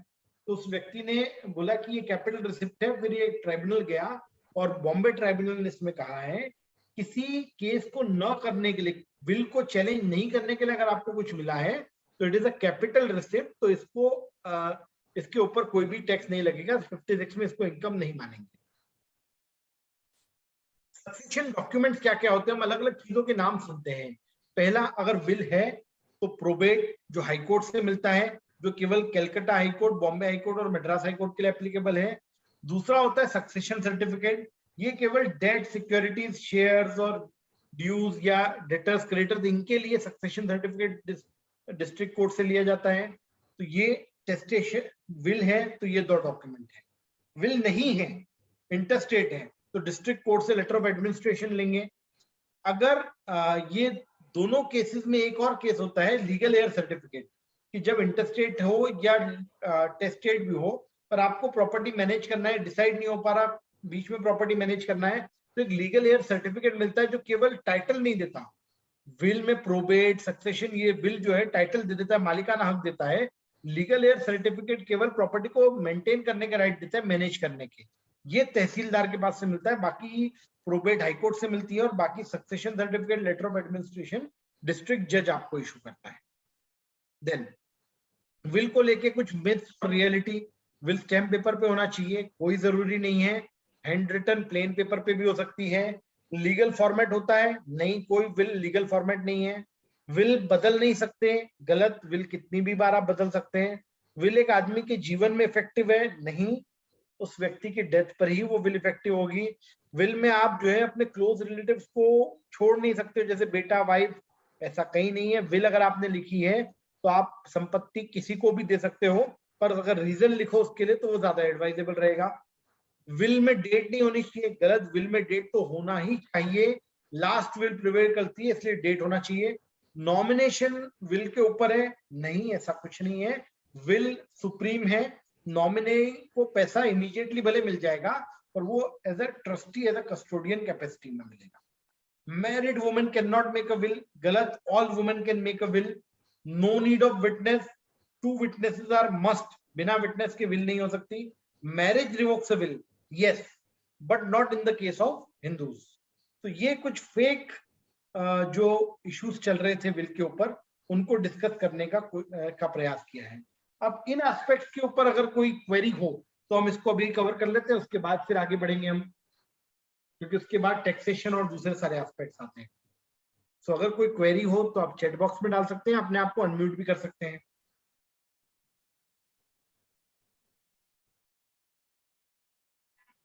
यहां तक जो है हमने सक्सेशन वाले एस्पेक्ट्स को डिस्कस किया है। अब हम एक दूसरे रिजाइम में टैक्सेशन और एचयूएफ और अलग अलग दूसरी तरफ जाएंगे। Please explain for window. देखिए, विडो है तो हस्बैंड की प्रॉपर्टी उस विडो को मिल जाएगी, उसके अंदर कोई दिक्कत नहीं है। Widow is a class 1 legal heir, तो she will get her property.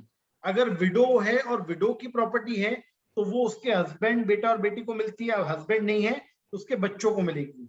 और अगर बच्चे भी नहीं है तो और प्रॉपर्टी अगर उसके फादर के हेयर से आई है तो फादर की तरफ जाएगी, उसके मदर उसके मायके से आई है तो मायके वालों के पास में प्रॉपर्टी चली जाएगी। तो विडो में ये देखना जरूरी है कि उनके बच्चे हैं या नहीं। अगर उनके बच्चे हैं तो वो उनको मिल जाएगी। A widow has 2 sons, both are minors. How can she protect the property for her sons? देखिए, 2 माइनर बच्चे हैं अगर उनके, तो विडो विल लिख सकती हैं या ट्रस्ट में दे सकती हैं, एक प्राइवेट ट्रस्ट बना सकती हैं। इस तरीके से आप प्रिजर्व कर सकते हैं। अगर दो माइनर सन्स हैं उनके, तो प्रॉपर्टी तो दोनों बच्चों को मिलेगी, आप विल लिखें या न लिखें, पर उनके जो बेसिक मेंटेनेंस है उसके लिए कॉर्पस आप रख सकते हैं। If partnership deed is changed wrongly, then whether impact can be neutralised by will. देखिए, विल उस व्यक्ति की डेथ के बाद होगा, तो रॉन्गली चेंज आप कैसे कर सकते हैं, और रॉन्गली चेंज कर रहे हैं तो जीते जी ही उसको चैलेंज किया जा सकता है। How to ensure the will is valid will in case of multiple will crop up litigation. देखिए, मल्टीपल विल में तो आपको हर विल में लिखना है कि डेट इंपॉर्टेंट है, तो जो भी लास्ट डेट की विल है वो हमेशा प्रिवेल करेगी, और आप रजिस्टर करा दें अपने विल को, दैट इज ऑल्सो इम्पोर्टेंट। तो ये कुछ इंपॉर्टेंट एस्पेक्ट्स रहेंगे। राहुल जी की क्वेरी है, if daughter is not interested to take property under will in case of widow mother, then son will get the property under will। अगर बेटी नहीं चाह रही है तो वो अपना हक त्याग कर रिलीज लेटर दे दें तो सन को मिल जाएगी प्रॉपर्टी, डेफिनेटली कोई दिक्कत नहीं है।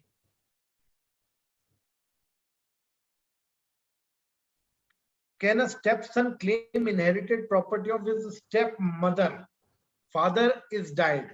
देखिए, फादर अगर आपके उस व्यक्ति के रियल फादर थे और अगर वो पूरी प्रॉपर्टी स्टेप मदर को देके गए हैं और स्टेप मदर ने अगर विल नहीं लिखी है, तो वो जब उन मदर को मिली थी तो उनकी प्रॉपर्टी हो गई थी। अब अगर क्योंकि उसके कोई बच्चे नहीं हैं, तो उस केस में हमको चैनल देखना पड़ेगा कि उसके हस्बैंड के जो रिलेटिव्स हैं उनको प्रॉपर्टी मिलेगी। तो अगर विल नहीं है तो इंटरस्टेट में वो फिर भी क्लेम कर सकते हैं, बट वो पूरा घूम के आएगा इस तरीके से। तो ये step sun can claim, but वो एज अ सन के रूप में राइट नहीं मिलेगा उसको, हस्बैंड के रिलेटिव्स के रूप में राइट मिलेगा सन को।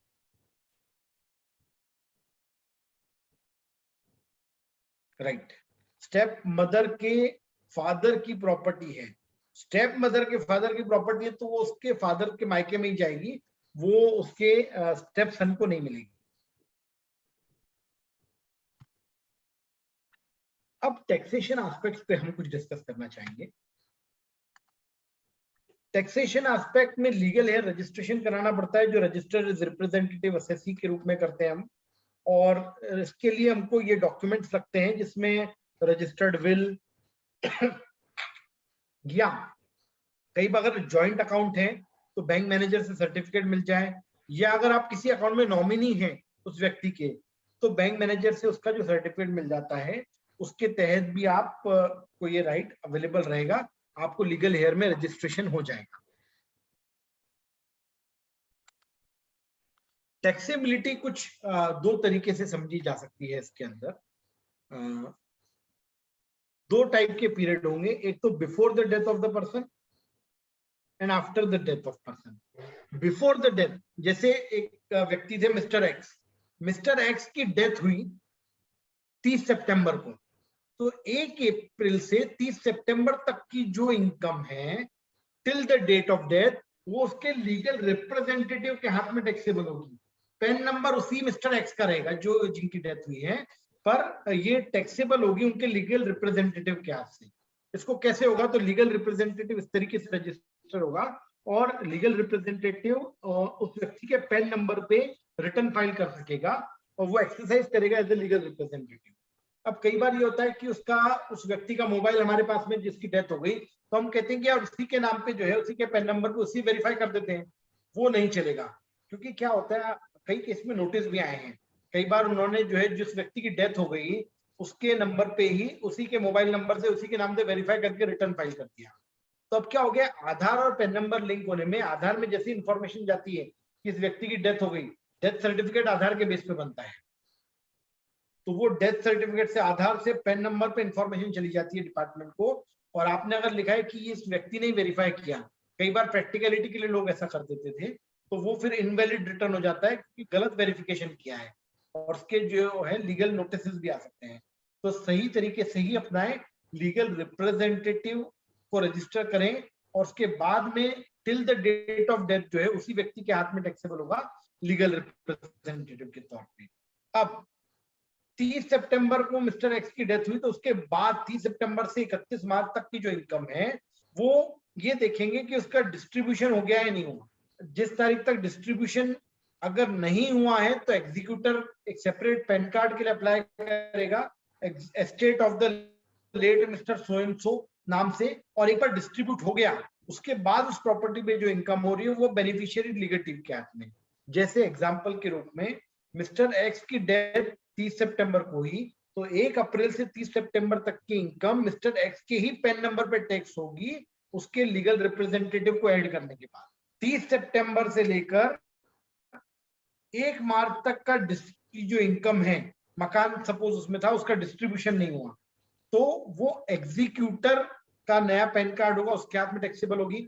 और जब 1 मार्च को डिस्ट्रीब्यूट कर दिया, वो मकान बेटे को मिल गया, तो 1 मार्च से 31 मार्च तक का अगर किराया आया तो वो बेटे के हाथ में टैक्सेबल होगा, लेगेटी के हाथ में। Clear sir? मेरी वॉइस क्लियर आ रही है? बीच में कनेक्शन स्टेबल इनस्टेबल बता रहा हूं। Hello, am I audible properly? Yes sir properly. तो ये टैक्सेबिलिटी का स्ट्रक्चर बताया, बिफोर डेथ, आफ्टर डेथ में भी before distribution and after distribution. Then succession में जो टैक्सेशन के प्रोविजंस हैं, अगर विल है तो सेक्शन 168 और इंटरस्टेट है तो टेनेंसी कॉमन बनाएंगे जब तक डिस्ट्रीब्यूशन नहीं हुआ तब तक।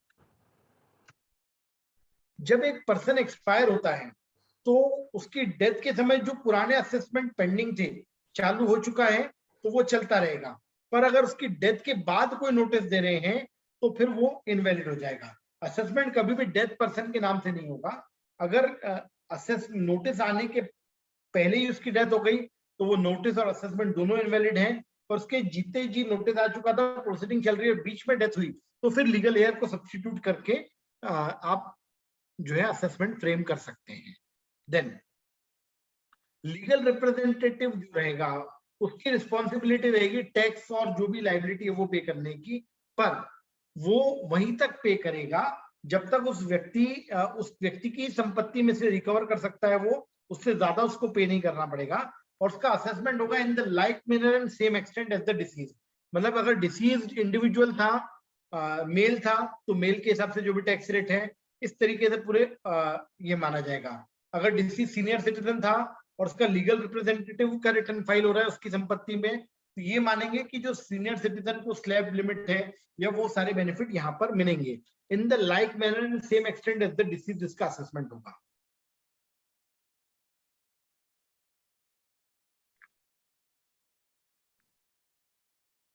अब सेपरेट असेसमेंट होंगे, इंडिविजुअल का असेसमेंट अलग होगा और एज ए लीगल रिप्रेजेंटेटिव उसका सेपरेट असेसमेंट किया जाएगा। लीगल रिप्रेजेंटेटिव को असेसी डीम कर लिया जाता है इसके अंदर। लीगल रिप्रेजेंटेटिव के अंदर जो है डिसीज्ड ऑफ पेन में भी उसका किया जा सकता है, पेन नंबर उस डिसीज्ड का ही रहेगा, पर एज ए लीगल रिप्रेजेंटेटिव आप उसका असेसमेंट करवा सकते हैं।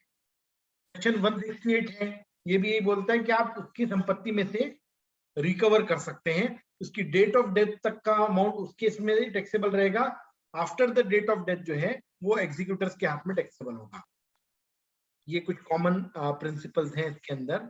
अब सेक्शन 168 ये भी बताता है कि एग्जीक्यूटर जो है, अगर कोई व्यक्ति की डेथ हुई तो उसका एक एग्जीक्यूटर है तो उसको इंडिविजुअल मानेंगे, पर अगर 3-4 एग्जीक्यूटर हैं तो उनको एओपी मानेंगे, पर छूट जो है इंडिविजुअल वाली उस एओपी को मिल जाएगी। ओनली फॉर स्टैटिस्टिकल पर्पसेस सारे एग्जीक्यूटर्स को एओपी माना जाएगा।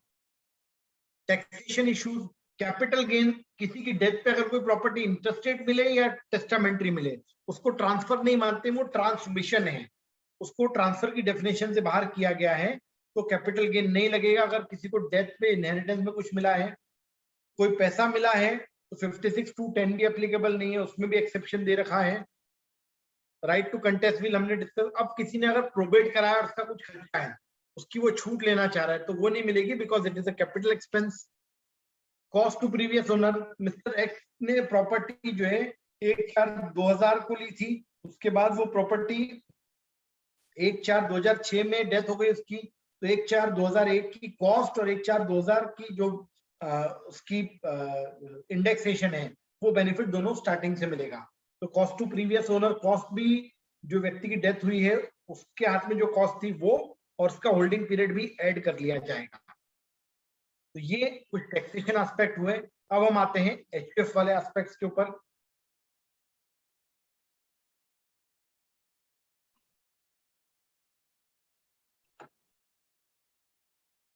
एचयूएफ के एस्पेक्ट्स जैसे मैंने बताया, हिंदू अनडिवाइडेड फैमिली, पर ये हेडेक अनलिमिटेड होते जा रहा है। कई सारे प्रॉब्लम्स एचयूएफ में आ रहे हैं जिसको अब हम डिस्कस करेंगे। एचयूएफ को टैक्स प्लानिंग डिवाइस के रूप में ज्यादा यूज किया गया, बट एचयूएफ की टैक्स प्लानिंग से ज्यादा कमर्शियल एस्पेक्ट हमको देखना जरूरी है। एचयूएफ कब बन जाता है? जैसे ही एक व्यक्ति की शादी हुई उसका एचयूएफ बन जाता है। Supreme court NV Narendranath, when a male marries under the Hindu law, फिर बच्चे हो ना हो, वो एचयूएफ हिंदू सक्सेशन एक्ट में तो बन गया, पर इनकम टैक्स में एचयूएफ तभी बनता है जब एटलीस्ट 2 को पार्टनर हो, मतलब एटलीस्ट एक चाइल्ड होना जरूरी है, चाहे वो बेटा हो या बेटी हो। 1 चाइल्ड इज इंपॉर्टेंट, तब एचयूएफ आपका फॉर्म हो जाएगा, क्योंकि मिनिमम 2 को पार्टनर चाहिए। एचयूएफ जो व्यक्ति की बन रही है उसके परिवार में जो पैदा हुए हैं बाय बर्थ वो को पार्टनर होते हैं, और बाय मैरिज जो आते हैं वो मेंबर होते हैं। जैसे मिस्टर एक्स हैं, तो मिस्टर एक्स की शादी हुई तो उनकी वाइफ मेंबर है, उनका बेटा हुआ बेटी हुई वो को पार्टनर है, उनके बेटे की शादी हुई, उनकी बहू आई परिवार के अंदर वो मेंबर है, उनकी बेटी की शादी होकर दूसरे परिवार में गई तो इस परिवार में वो को पार्टनर ही कहलाएगी, उसके हस्बैंड की फैमिली के अंदर वो मेंबर रहेगी। तो ये एक इंपॉर्टेंट है कि को पार्टनर बाय बर्थ बना जाता है। Co partnership can not be taken, member आप बन जाओगे by way of marriage, but co partner is only by birth. और एचयूएफ इनकम टैक्स एक्ट के लिए एटलीस्ट 2 को पार्टनर्स रिक्वायर्ड हैं, इसलिए पहले चाइल्ड पे ही एचयूएफ इनकम टैक्स में बनती है, पर हिंदू सक्सेशन एक्ट के हिसाब से जैसे ही शादी होती है उसकी फैमिली कंप्लीट हो जाती है, ही बिकम्स एक एचयूएफ बन सकती है।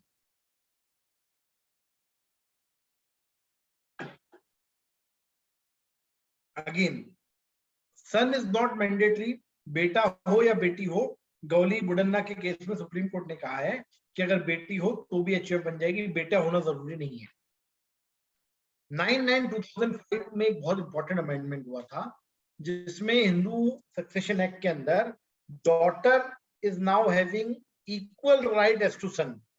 जितने राइट बेटे के हैं उतने ही राइट बेटी के हो जाएंगे। बेटी को पार्टनर है, बेटी के इक्वल राइट है, तो बेटी एचयूएफ का पार्टीशन डिमांड कर सकती है, पर बहू डिमांड नहीं कर सकती क्योंकि वो मेंबर है, को पार्टनर नहीं है। वो बहू उसके पिताजी के घर में एचयूएफ का पार्टीशन कर सकती है, पर जिस फैमिली में है वो उसमें नहीं कर सकती। कई बार लगता है कि अनजस्टिस हो रहा है, और ये लॉ जिस समय बने थे, अब हिंदू सक्सेशन एक्ट को इन सब चीजों को प्रॉपर कोडिफाई करना बहुत जरूरी हो गया है। एक नया प्रॉपर लॉ आज के समय के हिसाब से बनाना जरूरी हो गया है, क्योंकि इसमें कई सारे ऐसे इश्यूज प्रोपेगेट हो रहे हैं। मेरा आज एक अगर किसी व्यक्ति का बेटा है वो को पार्टनर है, बहू मेंबर है, बेटी है वो को पार्टनर है, तो उसका दामाद मेंबर बन जाएगा, क्योंकि बेटे की वाइफ अगर मेंबर है तो बेटी का हस्बैंड भी मेंबर बन जाएगा as per the new law 9/9/2005 का जो अमेंडमेंट है उसको अगर इंटरप्रेट करें तो। इवन बेटी के जो बच्चे हैं वो नाना की एचयूएफ में को पार्टनर बन सकते हैं। तो ये भी एक इंटरेस्टिंग फिनोमिनन डेवलप हो रहा है, क्योंकि बेटी और बेटे दोनों के इक्वल राइट, तो बेटे का बेटा अगर को पार्टनर है तो बेटी का बेटा को पार्टनर क्यों नहीं बन सकता। तो ये नए नए एचयूएफ के अंदर 9/9/2005 के बाद कई नए इंटरेस्टिंग एस्पेक्ट क्रिएट हो गए हैं। विनीता शर्मा वर्सेस राकेश शर्मा का डिसीजन बहुत इंपॉर्टेंट है, क्योंकि पहले ये कहते थे कि बेटी और उसके पिताजी दोनों 9/9/2005 को अलाइव हो तब उसको पिताजी की संपत्ति में कुछ मिलेगा। अब नथिंग, बेटी अगर जिंदा है, पिताजी जिंदा हो नहीं हो, 9/9/2005 के बाद अगर कोई पार्टीशन नहीं हुआ है तो बेटी डिमांड कर सकती है, बेटी के इक्वल राइट रहेंगे। अगर आप ये एक रिटर्न रजिस्टर्ड पार्टीशन हो गया है प्रॉपर्टी का 2005 के पहले तो बात अलग है, पर अगर कोई पार्टीशन नहीं हुआ तो daughter will have equal rights over the property, she will have equal right as of a son. Vineeta Sharma versus Rakesh Sharma का ये डिसीजन जो आया है सुप्रीम कोर्ट का, इसमें बहुत सारी चीजें क्लियर हो गई। तो अब बेटी का इक्वल राइट्स हैं, पिताजी का जिंदा होना जरूरी नहीं है 9/9/2005 को। अगर डॉटर जिंदा है तो she can claim all the rights over her father property, और इवन एचयूएफ के अंदर भी उसका राइट होगा। फीमेल कर्ता बन सकती है क्या? एक को पार्टनर ही कर्ता बन सकता है। तो अगर बेटी है, एल्डेस्ट चाइल्ड कर्ता बनता है, तो सबसे बड़ी बेटी है तो वो कर्ता बन सकती है, कोई दिक्कत नहीं। पर वो कर्ता अपने पिताजी की एचयूएफ में बन सकती है, उसके हस्बैंड के एचयूएफ के अंदर वो कर्ता नहीं बन सकती। तो एक एचयूएफ है, उसके अंदर उसकी विडो है, उसकी बेटी है, तो उस केस में जो बेटी रहेगी वो कर्ता बनेगी, उसकी विडो कर्ता नहीं बन सकती। अब कई बार ये भी होता है कि एक एचयूएफ के अंदर एक एक्स एचयूएफ थी, उसकी फादर, मदर और सन 3 लोगों की एचयूएफ थी। फादर की डेथ हो गई और दोनों बच्चे माइनर हैं, तो अब क्या वाइफ कर्ता बन सकती है? नहीं, but she will be as a guardian manager. इस सिचुएशन को सुप्रीम कोर्ट ने श्रेया विद्यार्थी के केस में रिजॉल्व किया कि अगर उसके अंदर कोई भी को-पार्टनर मेजर नहीं है कर्ता बनने के लिए, तो उनकी जो वाइफ है वो गार्डियन मैनेजर बन जाएगी, पर कर्ता नहीं बन सकती। देन एचयूएफ की कैपेसिटी क्या है? एचयूएफ केवल इनकम टैक्स में पर्सन है, कॉमन लॉ में it is not a person. ये पोजीशन क्लियर कर लें।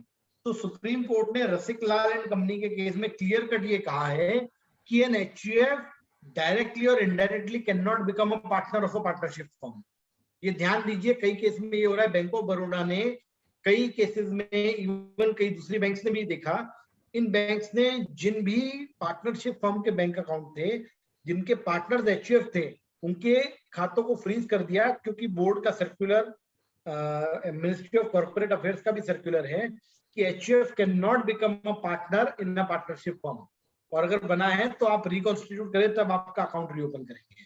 तो रसिक लाल एंड कंपनी का डिसीजन सुप्रीम कोर्ट का भी है, जो क्लियर कट करता है कि बॉस एचयूएफ जुडिशियल पर्सन है कि सेपरेट पर्सन है नहीं, केवल इनकम टैक्स के लिए पर्सन है, तो वो पार्टनर नहीं बन सकता।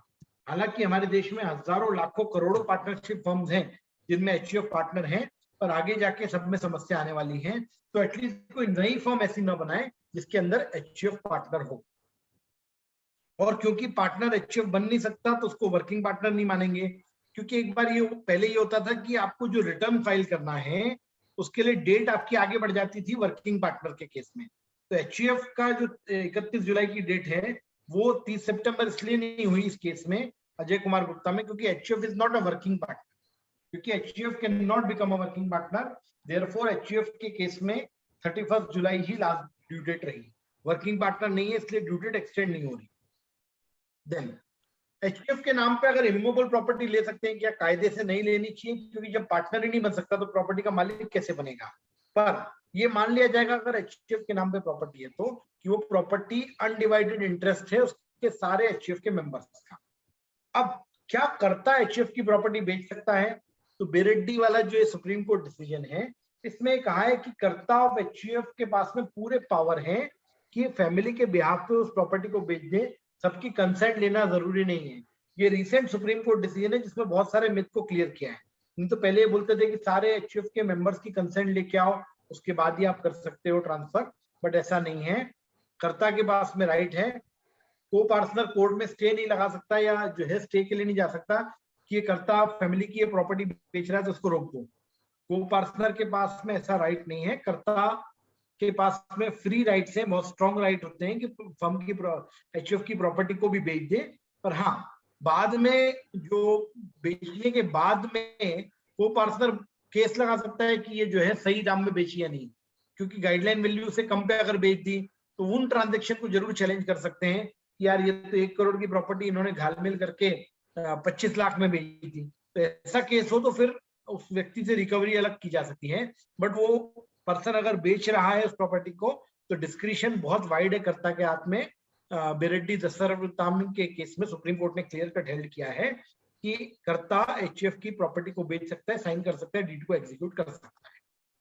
Smaller larger HUF, x HUF थी, उसका बेटा हुआ, बेटे की शादी हो गई, बच्चे हो गए वाई के, तो एक्स एचयूएफ अलग चल रही है, उसके अंदर छोटी वाई एचयूएफ अलग है। वाई का बेटा हो गया जेड, तो उसकी एचयूएफ अलग चालू हो गई। तो larger HUF, smaller HUF, smaller HUF, तो इस तरीके से स्मॉलर एचयूएफ भी हो सकती है, कोई इसमें समस्या नहीं है। एक कंसेप्ट होता है ब्लेंडिंग ऑफ प्रॉपर्टी और गिफ्ट ऑफ प्रॉपर्टी का। एक व्यक्ति की प्रॉपर्टी है, जो भी को पार्टनर है वो प्रॉपर्टी एचयूएफ में ब्लेंड कर सकता है। मतलब मुझे केवल लिखना है, डिक्लेयर करना है कि ये प्रॉपर्टी जो है मैं फॉर्म के अंदर थ्रो कर रहा हूँ, ब्लेंड कर रहा हूँ, तो अपने आप ब्लेंडेड मान ली जाएगी, कुछ करने की जरूरत नहीं है। पर अगर बहू या वाइफ कोई उनकी अपनी प्रॉपर्टी एचयूएफ में डालना चाह रहे हैं तो वो गिफ्ट करके ही डाल सकते हैं, वो ब्लेंडिंग नहीं होगी उस केस में। ब्लेंडिंग केवल एक को पार्टनर कर सकता है, वाइफ या जो मेंबर है एचयूएफ के, उनको उस प्रॉपर्टी को गिफ्ट करना पड़ेगा एचयूएफ के अंदर। देन डिस्पोजल ऑफ प्रॉपर्टी, एक व्यक्ति अपनी एचयूएफ की प्रॉपर्टी को विल में किसी और व्यक्ति को दे सकता है, पर गिफ्ट करना अलाउड नहीं है unless consent of all others is there. Even मैं अपने ब्रदर को भी मेरा एचयूएफ का शेयर गिफ्ट नहीं कर सकता जब तक बाकी सब तैयार नहीं हो जाए, पर हाँ मैं अपने ब्रदर को अपना एचयूएफ का शेयर विल कर सकता हूँ, उसमें कोई समस्या नहीं है, गिफ्ट करने पे बार है। तो इवन एक को पार्टनर दूसरे को पार्टनर को सबकी सहमति के बिना गिफ्ट नहीं कर सकता अपनी लाइफ टाइम में एचयूएफ का share. Then partial partition, full partition. एक मिसकंसेप्शन है कि पार्शियल पार्टीशन अलाउड नहीं है। हिंदू सक्सेशन एक्ट के हिसाब से पार्शियल भी हो सकता है, फुल भी हो सकता है, कोई दिक्कत नहीं। इनकम टैक्स रिकॉग्नाइज नहीं करता पार्शियल पार्टीशन को, तो हमने कर दिया तो क्या होगा। सपोज एक व्यक्ति का रहता हुआ घर था, वो एचयूएफ के नाम से था, उस व्यक्ति ने बोला कि यार ये झगड़े होंगे बाद में, तो आप तो इसका पार्टीशन कर दो, मुझे केवल घर दे दो, बाकी आपका एचयूएफ चलने दो। तो वो घर को पार्शियल पार्टीशन क्वा मेंबर हो सकता है, क्वा प्रॉपर्टी हो सकता है। जैसे एक एचयूएफ में 10 घर थे, उनमें से एक घर हमने तोड़ के अलग कर दे रहे, किसी व्यक्ति को एक्स को दे दिया, तो वो क्वा प्रॉपर्टी पार्शियल पार्टीशन हुआ। और 10 सदस्य एक एचयूएफ में है, 5 सदस्य जाते हैं कि हमको अलग कर दो, तो वो क्वा पर्सन हुआ। तो पार्शियल पार्टीशन क्वा प्रॉपर्टी हो सकता है, क्वा पर्सन हो सकता है। अब आप एक घर में रह रहे हो और उसको आपको पार्टीशन कर दिया। पार्शियल पार्टीशन इनकम टैक्स में रिकॉग्नाइज नहीं है। उसका इंपैक्ट यही है कि जिस व्यक्ति को पार्टीशन में वो प्रॉपर्टी मिली है, मान लेंगे इनकम टैक्स में कि वो पार्टीशन नहीं हुआ, तो उसकी इनकम एचयूएफ के हाथ में क्लब हो जाएगी। तो पार्शियल पार्टीशन में हम ये भी कर सकते हैं कि अगर कोई प्रॉपर्टी ऐसी है जिसको हमने अलग कर दिया है, तो वो ऐसी प्रॉपर्टी देखें जो रेम्यूनरेटिव, उससे कोई इनकम नहीं आ रही हो। अगर इनकम नहीं आ रही है तो फिर पार्शियल पार्टीशन का कोई इम्पैक्ट नहीं रह जाएगा। तो पार्शियल पार्टीशन अभी भी अलाउड है, कोई इसमें समस्या नहीं है, पार्शियल पार्टीशन किया जा सकता है। केवल इनकम टैक्स में क्लबिंग के प्रोविजन उसमें इन्वोक हो सकते हैं, that is the only impact. तो कई बार जो पार्शियल पार्टीशन से घबराते हैं वो जरूरी नहीं है। पार्शियल पार्टीशन अगर करके फैमिली के अंदर पीस सेटल हो जाती है तो बिल्कुल आप एचयूएफ का पार्शियल पार्टीशन भी कर सकते हैं। पार्टीशन ओरल हो सकता है, बाय सूट हो सकता है, एग्रीमेंट डीड हो सकता है, आर्बिट्रल अवार्ड हो सकता है, कोई समस्या नहीं है। हर व्यक्ति की डेथ के बाद में, क्योंकि एचयूएफ में जितने मेंबर सबका इक्वल राइट होता है, तो एक व्यक्ति की डेथ हो गई तो एक नोशनल पार्टीशन होगा और उसका शेयर रीअलाइन हो जाएगा। सपोज 10 मेंबर थे तो सबका 1/10 शेयर था, एक मेंबर की डेथ हो गई और 9 ही बचे, तो वो नोशनल पार्टीशन मान के उसका शेयर बाकी सब में बढ़ जाएगा, तो सबका 1/9 शेयर हो जाएगा। तो सुप्रीम कोर्ट ने कहा है कि हर डेथ पे there is a notional partition और शेयर्स रीअलाइन हो जाएंगे। एचयूएफ में कौन कौन होते हैं? कर्ता, को पार्टनर और मेंबर। कर्ता एल्डेस्ट चाइल्ड, को पार्टनर जिसका जन्म हुआ है, और मेंबर में वाइफ या बहू आ जाएगी। मेंबर जो होता है वाइफ या बहू, ये पार्टीशन डिमांड नहीं कर सकते। पार्टीशन डिमांड करने के लिए को पार्टनर होना जरूरी है। अब कुछ इनकम टैक्स के इंटरेस्टिंग एस्पेक्ट्स एचयूएफ के अंदर आते हैं, उसको भी हम यहाँ देख लें। गिफ्ट फ्रॉम एचयूएफ, एचयूएफ से गिफ्ट ले सकते हैं और एचयूएफ को गिफ्ट दे सकते हैं। उस केस में क्या होगा? अब यहाँ हम बात करें एचयूएफ से गिफ्ट मिलना। एक विनीत कुमार राघव जी भाई भारूडिया का केस था, जिसको गिफ्ट मिला है उसके हाथ में देखेंगे कि रिलेटिव से मिला है या नॉन रिलेटिव से मिला है। नॉन रिलेटिव से मिला है 50,000 टैक्स हो जाता है। अब एचयूएफ से मिला है तो एचयूएफ रिलेटिव है नहीं। तो गुजरात में राजकोट बेंच ने कहा कि HUF is what? It is a group of relatives. तो HUF से अगर मिला है तो ये मान लिया जाएगा कि रिलेटिव से ही मिला है, रिलेटिव्स के ग्रुप से मिला है, इसलिए वो टैक्सेबल नहीं होगा जिसको मिला है उसके हाथ में। तो HUF से अगर गिफ्ट उसके मेंबर को या को पार्टनर को मिल रहा है तो वो उस मेंबर को पार्टनर के हाथ में टैक्सेबल नहीं है। क्लियर? अब HUF को गिफ्ट दिया जा रहा है, तो HUF को गिफ्ट दिया जा रहा है तो वो उसके रिलेटिव के हाथ से होना चाहिए। अब HUF का रिलेटिव कौन, ये उसमें डिफाइन कर दिया। HUF का रिलेटिव होगा उसका मेंबर और को पार्टनर। अब एक व्यक्ति है सुनील गुप्ता जी, उनके परिवार में उनकी माता है, उनकी पत्नी है, बेटी है, वाइफ है, बेटा है, बेटी है, सुनील गुप्ता HUF। अब सुनील गुप्ता जी की माता जी ने 1 लाख रुपए अपने बेटे की HUF में गिफ्ट किए, तो क्या ये सुनील गुप्ता HUF के हाथ में टैक्सेबल होंगे या नहीं होंगे? आप चैट बॉक्स में जवाब दे सकते हैं, अपने आप को अनम्यूट भी कर सकते हैं।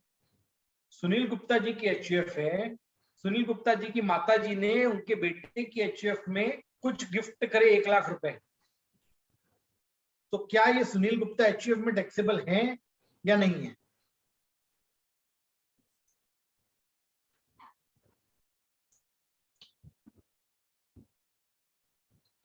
पूजा अग्रवाल जी कह रही नहीं है, घनश्याम खंडेलवाल जी कह रहे नहीं है। सर HUF का रिलेटिव कौन है? HUF का रिलेटिव है उसका को पार्टनर या मेंबर। अब सुनील गुप्ता जी हैं, उनकी वाइफ, सुनील गुप्ता जी की वाइफ मेंबर है, सुनील गुप्ता जी की बेटी या बेटा को पार्टनर है, HUF सुनील गुप्ता जी की है, तो ये ऐसे जाएगा या ऐसे जाएगा? HUF ऐसे नहीं जाएगा। तो सुनील गुप्ता जी की मदर उस HUF की ना मेंबर है ना को पार्टनर है, एंड देयरफॉर डेफिनेशन के हिसाब से इज नॉट अ रिलेटिव। तो यहां पर हम देखें, ये सुबोध गुप्ता HUF का जो केस है दिल्ली ट्राइब्यूनल का, इसमें इन्होंने हेल्ड किया कि सिंस सुबोध गुप्ता HUF में सुबोध गुप्ता जी की जो मदर है, she is neither a member और को partner, therefore the income is taxable in the ends of HUF, it is not received from a relative. तो मेंबर से मिले या को पार्टनर से मिले तभी वो एग्जम्प्ट रहेगा। अगर इन दोनों के अलावा किसी से मिला, उनकी मदर से ही भले क्यों न मिला हो सुबोध गुप्ता की, वो सुबोध गुप्ता HUF के अंदर टैक्सेबल हेल्ड किया गया। तो रुचिता जी ने सही जवाब दिया इसके अंदर। अब एंसेस्ट्रल प्रॉपर्टी का कंसेप्ट देखें हम, ये एक बहुत interest, if mother is a member then Arun Gupta ji mother member नहीं बन सकती HUF की। क्यों? हाँ, अगर सुबोध गुप्ता जी के फादर की HUF होती और उसके अंदर वो दिए जाती, कर्ता सुबोध गुप्ता जी बन गए, पर वो HUF सुबोध गुप्ता जी के फादर की है, तो उनकी मदर मेंबर है, फिर उनका गिफ्ट जो है वो टैक्सेबल नहीं होगा। पर यहाँ अगर HUF सुबोध गुप्ता जी से शुरू हो रही है तो वो HUF हमेशा ऐसे जाएगी या ऐसे जाएगी, ऊपर की तरफ के सदस्य उसके मेंबर नहीं बनेंगे। अब एक बहुत पुराना कंसेप्ट एंसेस्ट्रल प्रॉपर्टी, ये क्या होती है? नॉर्मली एंसेस्ट्रल प्रॉपर्टी होती थी कि जो दादाजी से पिताजी को मिली, पिताजी से बेटे को मिली, 3 जनरेशन अगर प्रॉपर्टी कोई पास ऑन हो रही है उसको एंसेस्ट्रल प्रॉपर्टी माना जाता था, पैतृक संपत्ति माना जाता था। पर हिंदू सक्सेशन एक्ट 1956 के सेक्शन 8 के आने के बाद एंसेस्ट्रल प्रॉपर्टी खत्म हो गया कंसेप्ट। कोई भी प्रॉपर्टी ऑटोमेटिकली अब एंसेस्ट्रल प्रॉपर्टी नहीं बनती है, वो आपकी इंडिविजुअल कैपेसिटी के अंदर मिलती है। अब ये एंसेस्ट्रल प्रॉपर्टी का कंसेप्ट नहीं है। इसको बहुत कंफ्यूजन है इसको लेके कि पैतृक संपत्ति है, बेटा मांग सकता है, ये हो सकता है, पर नहीं। अगर पिताजी को पार्टीशन हो गया या विल के थ्रू कोई संपत्ति मिल गई, अगर मुझे मेरे दादाजी से मेरे पिताजी के पास कोई संपत्ति आई है तो मैं पिताजी के साथ झगड़ा करने नहीं जा सकता कि मुझे इसमें अधिकार दीजिए। क्यों? क्योंकि वो पिताजी को विल में मिली तो उनकी इंडिविजुअल कैपेसिटी के अंदर आ गई है। अब वो प्रॉपर्टी के अंदर वो एंसेस्ट्रल प्रॉपर्टी नहीं बची। अगर 1956 के बाद कोई पार्टीशन हो गया या प्रॉपर्टी पास ऑन हुई है तो उसको मान लिया जाएगा कि वो इंडिविजुअल कैपेसिटी में मिली है। तो अब एंसेस्ट्रल प्रॉपर्टी कौन सी होगी? तो HUF के अंदर अगर कोई प्रॉपर्टी है तो उसमें बेटा जरूर अधिकार मांग सकता है, पर अगर इंडिविजुअल कैपेसिटी के अंदर वो प्रॉपर्टी है तो अब पैतृक संपत्ति नहीं मानी जाएगी। तो ये एंसेस्ट्रल प्रॉपर्टी का कंसेप्ट जो था ये अब खत्म हो चुका है। अब आपको ये नहीं देखने मिलेगा। HUF में प्रॉपर्टी है तो समस्या है, एंसेस्ट्रल प्रॉपर्टी जैसा कुछ भी नहीं रहेगा। Then, राम रखपाल का सुप्रीम कोर्ट डिसीजन है जिसमें एक बेटे को उसके पिताजी से प्रॉपर्टी मिली थी, तो उन्होंने क्लियर कट कहा कि this is a separate individual property and it will not become the joint family property of the son. मतलब वो पारिवारिक संपत्ति नहीं कहलाएगी, वो उसकी इंडिविजुअल प्रॉपर्टी ही मानी जाएगी। देन रीमैरिज और कन्वर्जन। अब एक लेडी जो पहले हिंदू थी, उसकी शादी हुई, शादी के बाद उसके हस्बैंड एक्सपायर हो गए, तो हस्बैंड की पूरी प्रॉपर्टी उस लेडी को मिल गई। उसके बाद उस लेडी ने नई शादी कर ली, सेकंड मैरिज कर ली, तो क्या ये प्रॉपर्टी से उसको दरकिनार किया जा सकता है? उसके हस्बैंड के रिश्तेदारों ने केस लगा दिया, इसने तो अब दूसरी शादी कर ली, तो इसको जो प्रॉपर्टी मिली थी उससे बेदखल कर दो। तो सुप्रीम कोर्ट ने बोला नहीं, अगर कोई window who has inherited property of her husband cannot be divested from the property on her subsequent remarriage। तो बाद में भले ही वापस शादी हो गई हो, जब तक विल में ऐसा कंडीशनल कुछ नहीं लिखा हो तब तक आपको डिबार नहीं किया जा सकता। सेकेंडली, एक हिंदू फीमेल थी, उसको अपने हस्बैंड की प्रॉपर्टी मिली, उसके हस्बैंड की डेथ के बाद में उसने रिलीजन चेंज कर लिया, क्रिश्चियन बन गई, तो कन्वर्जन ऑफ रिलीजन से भी उसकी प्रॉपर्टी का जो राइट है वो खत्म नहीं हो जाएगा। मद्रास हाईकोर्ट ने के शिवानंदन के केस में ये हेल्ड किया है। तो ऐसे कई सारे डिस्प्यूट्स और सक्सेशन प्लानिंग में इश्यूज आते रहते हैं जिसके कंसेप्ट हमारे लिए क्लियर होने चाहिए। जॉइंट होल्डर नॉमिनेशन, ये भी एक बहुत इंपॉर्टेंट कंसेप्ट है। जॉइंट होल्डर और नॉमिनेशन के केस में हमें ये याद रखना जरूरी है कि ये स्टॉप गैप अरेंजमेंट है, ये आपको मालिक नहीं बना देते हैं किसी भी संपत्ति का, ये केवल आपको एक टेम्पररी अरेंजमेंट है, कस्टोडियन बनाते हैं, they are not owner. Joint में आपको प्रॉपर्टी कब मिलती है? ईदर और सर्वाइवर, मतलब उस व्यक्ति की डेथ के बाद में जो है आपकी वो प्रॉपर्टी हो जाएगी, ये स्टॉप गैप अरेंजमेंट है। वैसे ही नॉमिनेशन में अगर कोई बैंक अकाउंट में नॉमिनी है तो उसको पैसा मिल जाएगा, पर उस पर ओनरशिप जिसको विल में दे रखी है उसी की रहेगी या इंटरस्टेट है उसकी रहेगी। अब एक केस में ऐसा हुआ कि नॉमिनी एक्स था और विल में वाई को लिख दी, तो वो पैसा एक्स को मिला, वाई को केस करके उससे लेना पड़ा। इसलिए हमेशा एडवाइजेबल है कि जब भी आप विल बनाएं तो एक बार सारे नॉमिनेशन चेक कर लें, और नॉमिनेशन चेक करने के बाद में जहां भी नॉमिनी और लेगेटी अलग अलग है उनको रीअलाइन करके नॉमिनेशन चेंज करवाते हैं। अब आपको मालूम कैसे पड़ेगा कि आपने सब में नॉमिनेशन किया है या नहीं किया? तो जितने भी पैन नंबर से रिलेटेड फाइनेंशियल इन्वेस्टमेंट है जिनमें पैन नंबर आपका डला हुआ है, NSDL का एक CS का ईमेल आता है आपके रजिस्टर्ड मेल आईडी पे, उसमें डिटेल लिखी रहती है कि नॉमिनी कौन है, नॉमिनी रजिस्टर्ड है नहीं है, तो आपके फाइनेंशियल असेट्स के लिए वो इन्फॉर्मेशन आपको रेडीमेड वहां पर मिल जाएगी। तो ये हमेशा इंश्योर करें कि जिसको बेनिफिट विल में दे रहे हैं उसी को नॉमिनी भी बना दें ताकि उसको दिक्कत कम आए। विल और नॉमिनेशन में हमेशा विल प्रिवेल करेगी। विल नहीं है, इंटरस्टेट सक्सेशन है, तो इंडियन सक्सेशन एक्ट में जो इंटरस्टेट सक्सेशन है हिंदू एक्ट में, वो प्रिवेल करेगा हमेशा नॉमिनी के ऊपर। जॉइंट होल्डर में जॉइंट होल्डर का हायरार्की ऊपर है, क्योंकि जब तक जॉइंट होल्डर जिंदा है तब तक उसके पास प्रॉपर्टी रहेगी, जब जॉइंट होल्डर भी नहीं रहेगा तब वो प्रॉपर्टी नॉमिनी को मिलेगी। तो दोनों को सिंक्रनाइज कर लेना हमेशा एडवाइजेबल है विल के केस में। अब हमारे पास में समय जो है आधा घंटा है, तो एक प्राइवेट ट्रस्ट फॉर्म कुछ टच कर लेंगे। प्राइवेट ट्रस्ट क्यों बनाए जाते हैं? ये डिवाइस है जहां पर 3 लोग होते हैं, एक वो व्यक्ति जिसके पास पैसा है, एक वो व्यक्ति जिसके लिए वो पैसा रखना चाह रहा है, और एक वो व्यक्ति जो उस प्रॉपर्टी को मैनेज करेगा। तो ये प्राइवेट ट्रस्ट का कंसेप्ट में सेटलर, बेनिफिशियरी और ट्रस्टीज, ये 3 से मिलके ये कंसेप्ट बनता है। पहले हमारे देश में बहुत सारे ट्रस्ट, प्राइवेट ट्रस्ट कॉमन थे, बट इनका टैक्सेशन रिजाइम बहुत इनफेवरेबल होने की वजह से समस्याएं हो गई। प्राइवेट ट्रस्ट वापस 2013 में इसका चार्म बढ़ा क्योंकि एस्टेट ड्यूटी की आने लगी। प्राइवेट ट्रस्ट नॉर्मली जो है एस्टेट ड्यूटी को अवॉइड करने के लिए बनाया जाता था पहले समय में। इसमें कैसे बनता है? तो यहाँ आप देखेंगे सेटलर है, वो अपना पैसा ट्रस्ट में डाल देगा जो बेनिफिशियरी के बेनिफिट के लिए रहेगा, ट्रस्टी उसको मैनेज करेगा और पैसा यहाँ पर सेटलर पैसा डालने वाला, ट्रस्टी बेनिफिशियरी, ट्रस्टी मैनेज करेगा, बेनिफिशियरी जिसके लिए वो पैसा है। कई बार ये होता है हम प्रोफेशनल ट्रस्ट बना देते हैं, तो प्रोटेक्टर एक और एक ट्रांसफरर डोनर, कि मेरे पिताजी ने ट्रस्ट बनाया मेरे लिए वो ट्रस्ट मेरे पास में है। अब मैं खुद भी अगर उसमें कुछ पैसा डालना चाहूँ तो मैं ट्रांसफरर या डोनर या कॉन्ट्रीब्यूटर बन जाऊंगा, क्योंकि सेटलर तो वो पहले ही बना चुके हैं ट्रस्ट।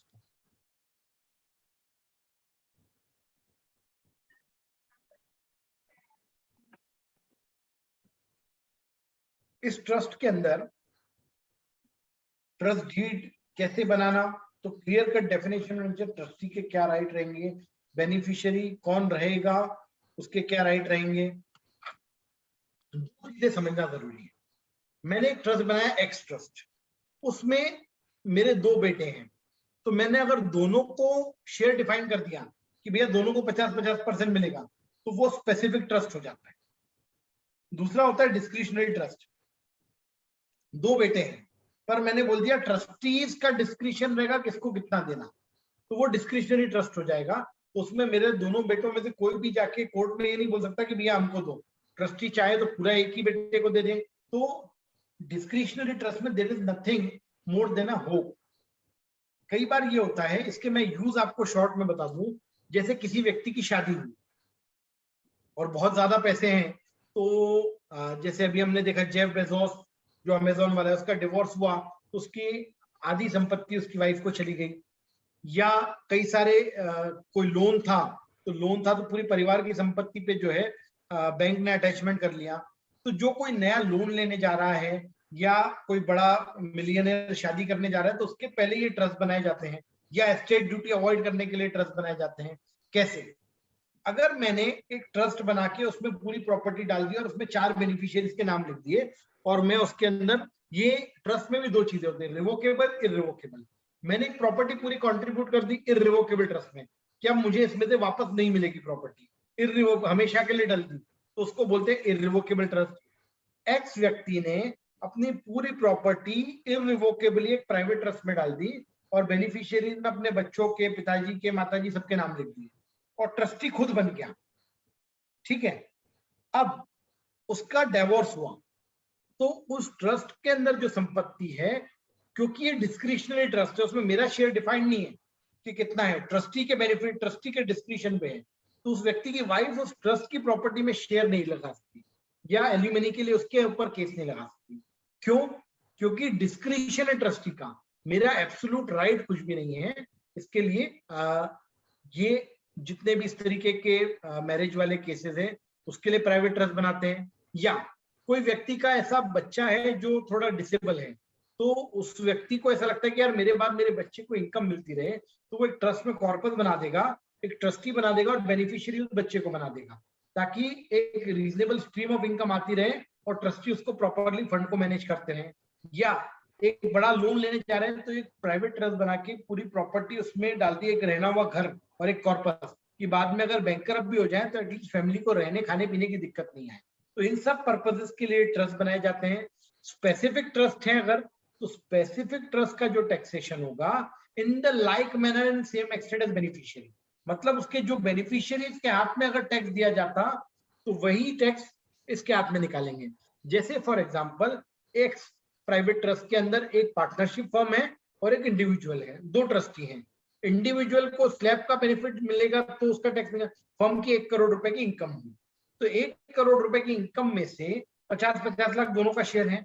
अब 50 लाख पे फर्म को लग जाएगा 30%, तो 15 लाख उसका टैक्स हुआ, और इंडिविजुअल को 50 लाख के ऊपर जो है 10 लाख रुपए ही टैक्स आ रहा है।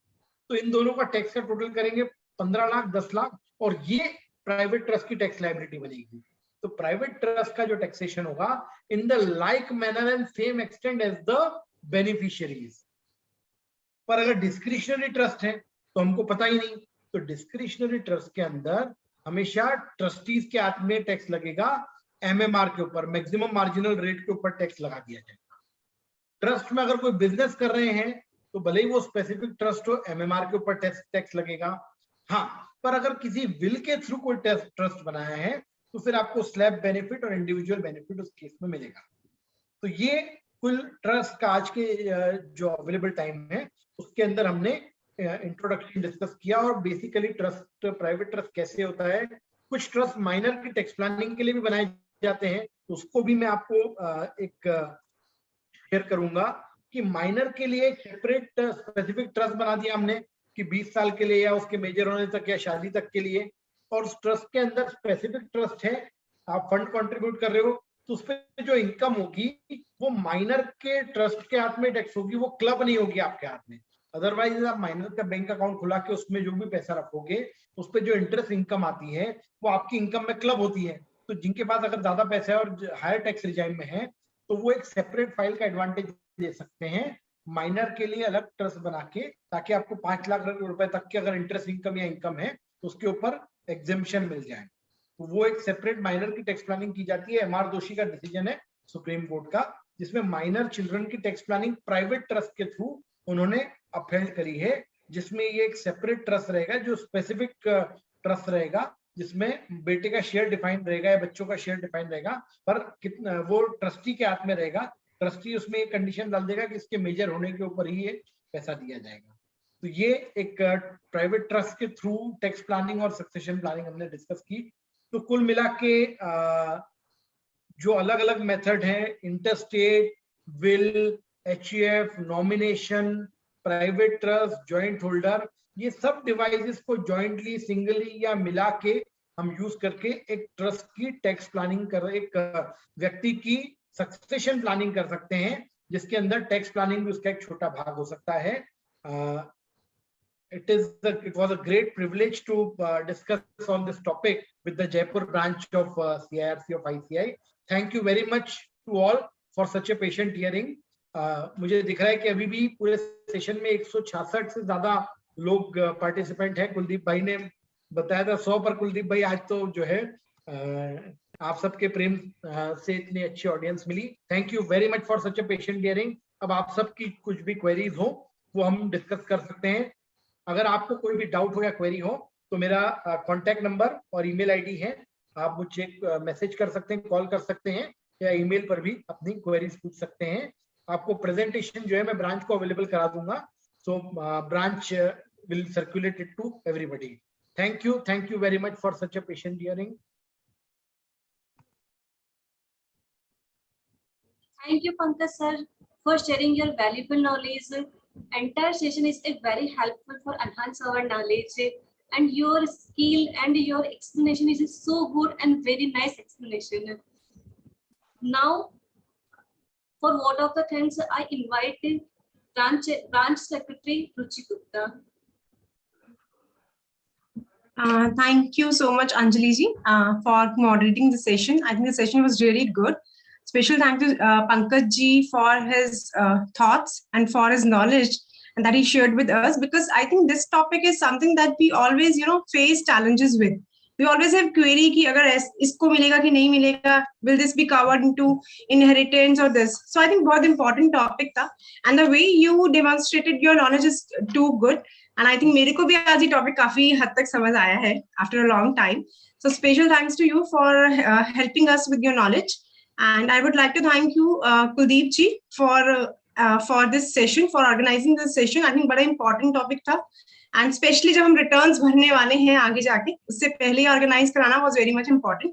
I really want to thank all the senior members who has joined us today, and for the questions they have put up, and because of that we are gaining knowledge definitely. Thank you everyone for joining in. अगर आपकी कोई भी queries हैं तो please आप share जरूर कीजिएगा, so that we Pankaj ji आपको respond back कर सकें। मैडम कुछ क्वेरीज हैं शायद तो सेशन में जी, ले जी। सकते हैं, चैट हाँ, बॉक्स में बिल्कुल है। सर एक क्वेरी आई है,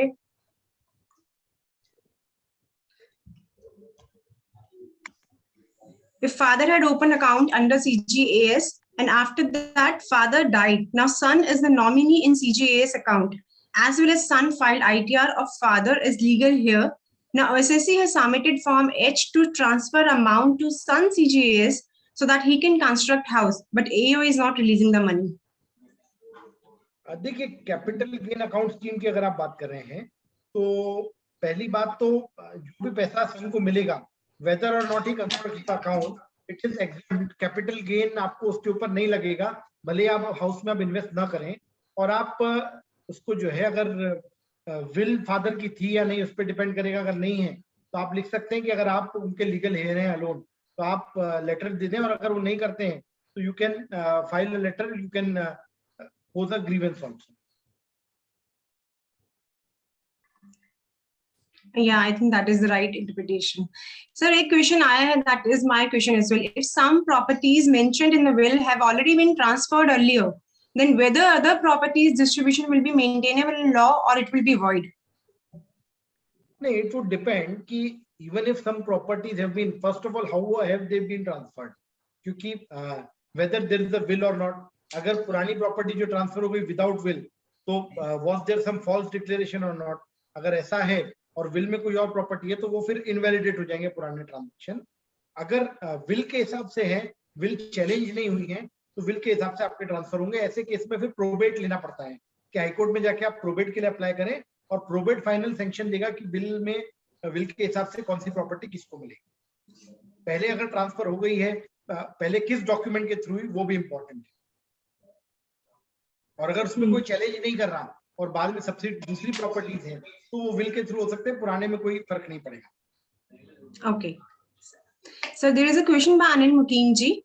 If share of inherited property is relinquished by daughter in favor of brother after death of father, whether daughter shall be liable for tax on sale of property by brother? No, if daughter has relinquished her in the favor of her brother, so then she does not have, her right is extinguished, but it is a gift to a brother, तो वो 56 के अंदर taxable नहीं होगा brother के हाथ में. Income tax में हम बात करें, if you settle, तो सेक्शन 47 में ट्रांसफर की डेफिनेशन में अगर आप एक्सटिंग्विश कर रहे हैं right bye way of settlement और गिफ्ट टू योर ब्रदर और एनीबडी रादर, अगर कोई व्यक्ति किसी के नाम पे कोई गिफ्ट कर देता है या प्रॉपर्टी दे देता है तो भले वो रिलेटिव हो या ना हो, उस व्यक्ति के हाथ में कैपिटल गेन्स नहीं लग सकता. So in this case that female will have no tax liability at all. All the liability will be borne by the person who is now the absolute owner. Correct, sir. So there is a question, sir, can a stepson can claim inherited properties of his stepmother? Father is died. See, father के relatives और कौन कौन है, it has to be seen. उस केस में step mother का क्योंकि क्लास 1 लीगल हेयर वो बेटा नहीं है, तो फिर देखना पड़ेगा कि उसके हस्बैंड के लीगल हेयर्स कौन है. अब उसके हस्बैंड का क्योंकि वो बेटा था तो हस्बैंड की मदर और अगर कोई और दूसरे बच्चे हैं तो उनका, तो हस्बैंड की अगर मदर भी जिंदा नहीं है तो वो उसको खुद का सौतेला बेटा होने की वजह से राइट नहीं मिलेगा, पर हस्बैंड का बेटा होने की वजह से वो प्रॉपर्टी ऐसे घूम के आएगी. अगर वो मदर का हाउस है तो वो प्रॉपर्टी फिर क्योंकि उनका कोई बेटा नहीं था, it will go back to her mother's relative. Correct.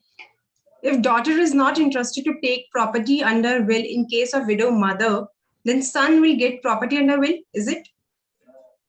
See, will में आपको दिया है, अगर राइट दिया है और आप कह रहे हो कि नहीं मुझे नहीं चाहिए, तो फिर वो जो क्लास 1 लीगल हेयर्स है उनके हिसाब से डिस्ट्रीब्यूट होगी. इट इज नॉट कि जो है मुझे नहीं चाहिए मेरे भाई को दे दो, ऐसा नहीं है. आपको चाहिए या नहीं चाहिए, आपको अगर नहीं चाहिए या तो आप ले लो और फिर उसको ट्रांसफर कर दो, गिफ्ट कर दो अपने ब्रदर को, that is a separate thing. पर आप बोलो कि मुझे नहीं चाहिए तो फिर हमको हिंदू सक्सेशन एक्ट का क्लास 1 लीगल हेयर्स देख के उनके हिसाब से डिस्ट्रीब्यूट करना पड़ेगा. Okay, sir. Yes. How to ensure the will as valid will in case multiple will crop up in litigation? जो भी लास्ट विल है that will prevail. Last date जो भी विल की है वो प्रिवेल करेगी. एक क्वेरी मुझे भानु प्रताप जी की दिख रही है. Succession certificate is to be taken from local court where the property is situated और could be taken from any other district court. Sir, succession certificate आपको मूवेबल प्रॉपर्टीज के लिए मिलता है तो वो आप कहीं से भी ले सकते हैं. इमूवेबल प्रॉपर्टीज के लिए आपको लेटर ऑफ एडमिनिस्ट्रेशन लेना पड़ेगा या प्रोबेट लेना पड़ेगा. सक्सेशन सर्टिफिकेट नहीं चलेगा. सक्सेशन सर्टिफिकेट अगर इमूवेबल प्रॉपर्टी है तो प्रोबेट है, अगर आपको इमूवेबल प्रॉपर्टी के लिए लेना है तो वो जहां लोकेटेड है प्रॉपर्टी वहां पर कोर्ट में अप्लाई करना पड़ेगा.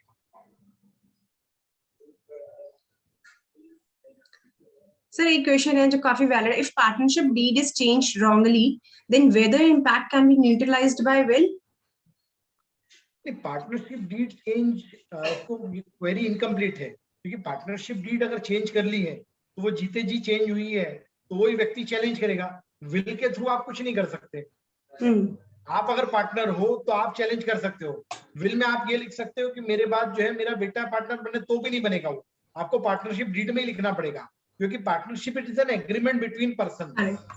तो आप ये लिख दो कि मेरे बाद मेरा बेटा विल में मेरे ये पार्टनरशिप में पार्टनर बन जाए तो भी वो पार्टनर नहीं बन सकता अनलेस विल में लिखा हुआ हो इस तरीके से। जी जी। So there is a question. A widow has 2 sons, both are minors. How can she protect the property for her sons? Widow has 2 sons who are minors. Minors. तो प्रॉपर्टी प्रोटेक्ट कैसे करनी है, मतलब what does she want? Movable property है तो private trust बना लें या कुछ इन्वेस्टमेंट इस तरीके से करके रख दें। इमूवेबल प्रॉपर्टी है तो वो ऑलरेडी उनके नाम पर, उनको विल लिखना हो, मतलब इट डिपेंड्स कि विडो की एज क्या है क्या नहीं, मतलब multiple factors will be involve. Property जब तक विडो के नाम पर है तब तक तो उनके बच्चों को ही मिलेगी, it is safe. Movable property है तो मूवेबल प्रॉपर्टी के अंदर she can make secure investments.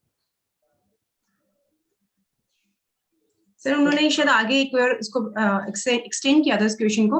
Continuing the query which I put for minor sons of a widow mother, if she goes for a private trust, can the executor be an outsider as she doesn't trust her family members? But how to ensure that outsider will execute as per her wishes if she dies before the minor attains majority?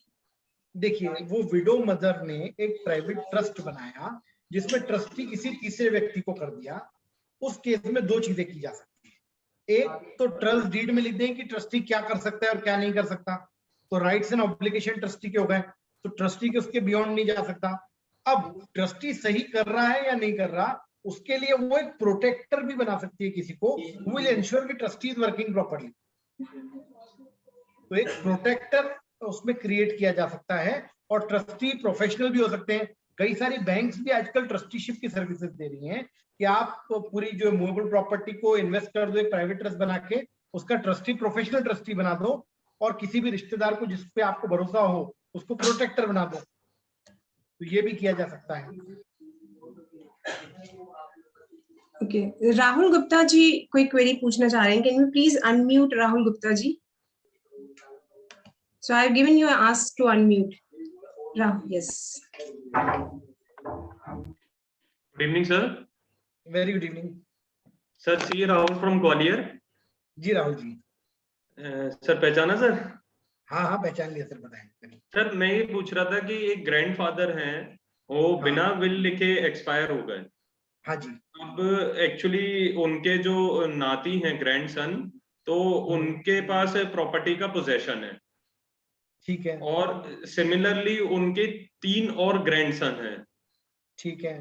तो total 4 grandson है, एक grandson के पास possession है, वो उसमें business कर रहे हैं सर। ठीक है। तो अभी सर इसका लीगल ओनरशिप मतलब क्या कैसे रहेगा? देखिए, वो जो ग्रैंडफादर थे उनके बेटे कोई जिंदा है, बेटे या बेटी जिंदा है, तो उनका सबका इक्वल राइट रहेगा।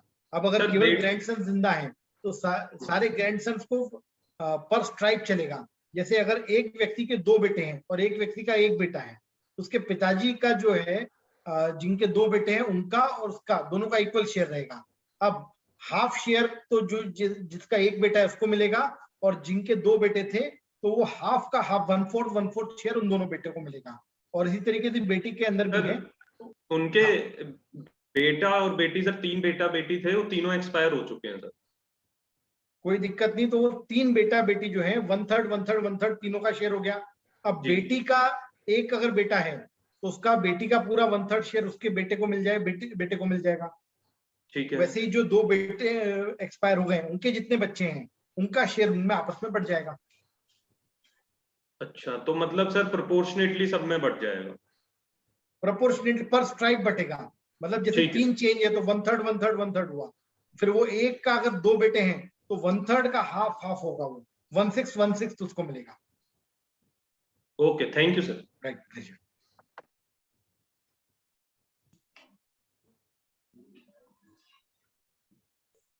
अगर किसी को और कुछ डाउट हो तो वो पूछ सकता है सर से।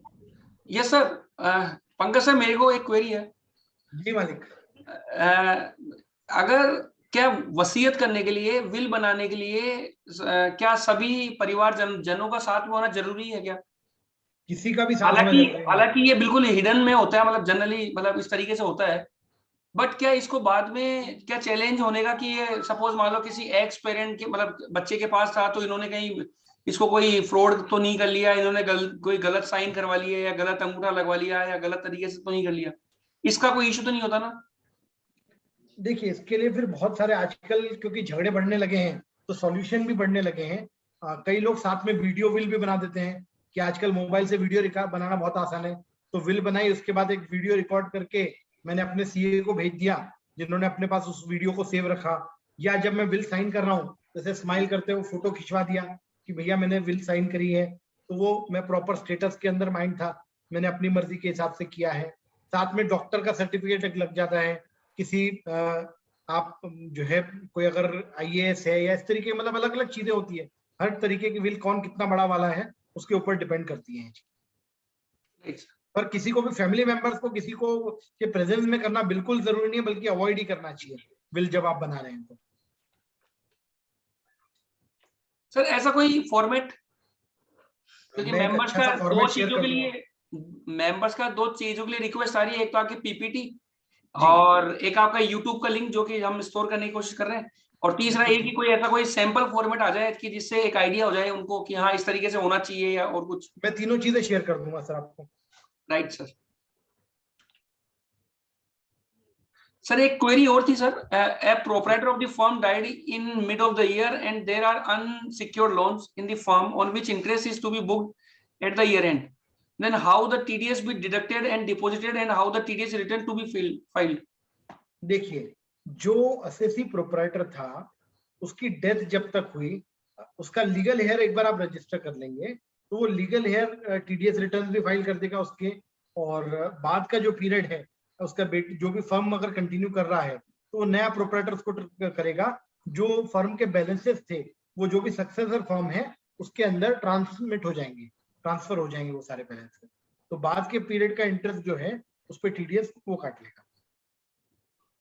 Right. I think शायद सभी क्वेरीज का सॉल्यूशन हो गया है, तो Anjali ma'am word of thanks. Thank you so much Pankaj sir for this wonderful session. आपका सेशन बहुत ही अच्छा था, इंटरेस्टिंग था और प्रेजेंटेशन इम्प्रेसिव वे में था। Thank you so much sir. Thank you Kuldeep sir, Ruchi Gupta ma'am, institute ICAI branch Jaipur. Thank you all members who participating with good spirit. Thank you so much. Thank you everyone. Now we have to conclude the session. Have a good evening. Thank you so much, sir. Thank you.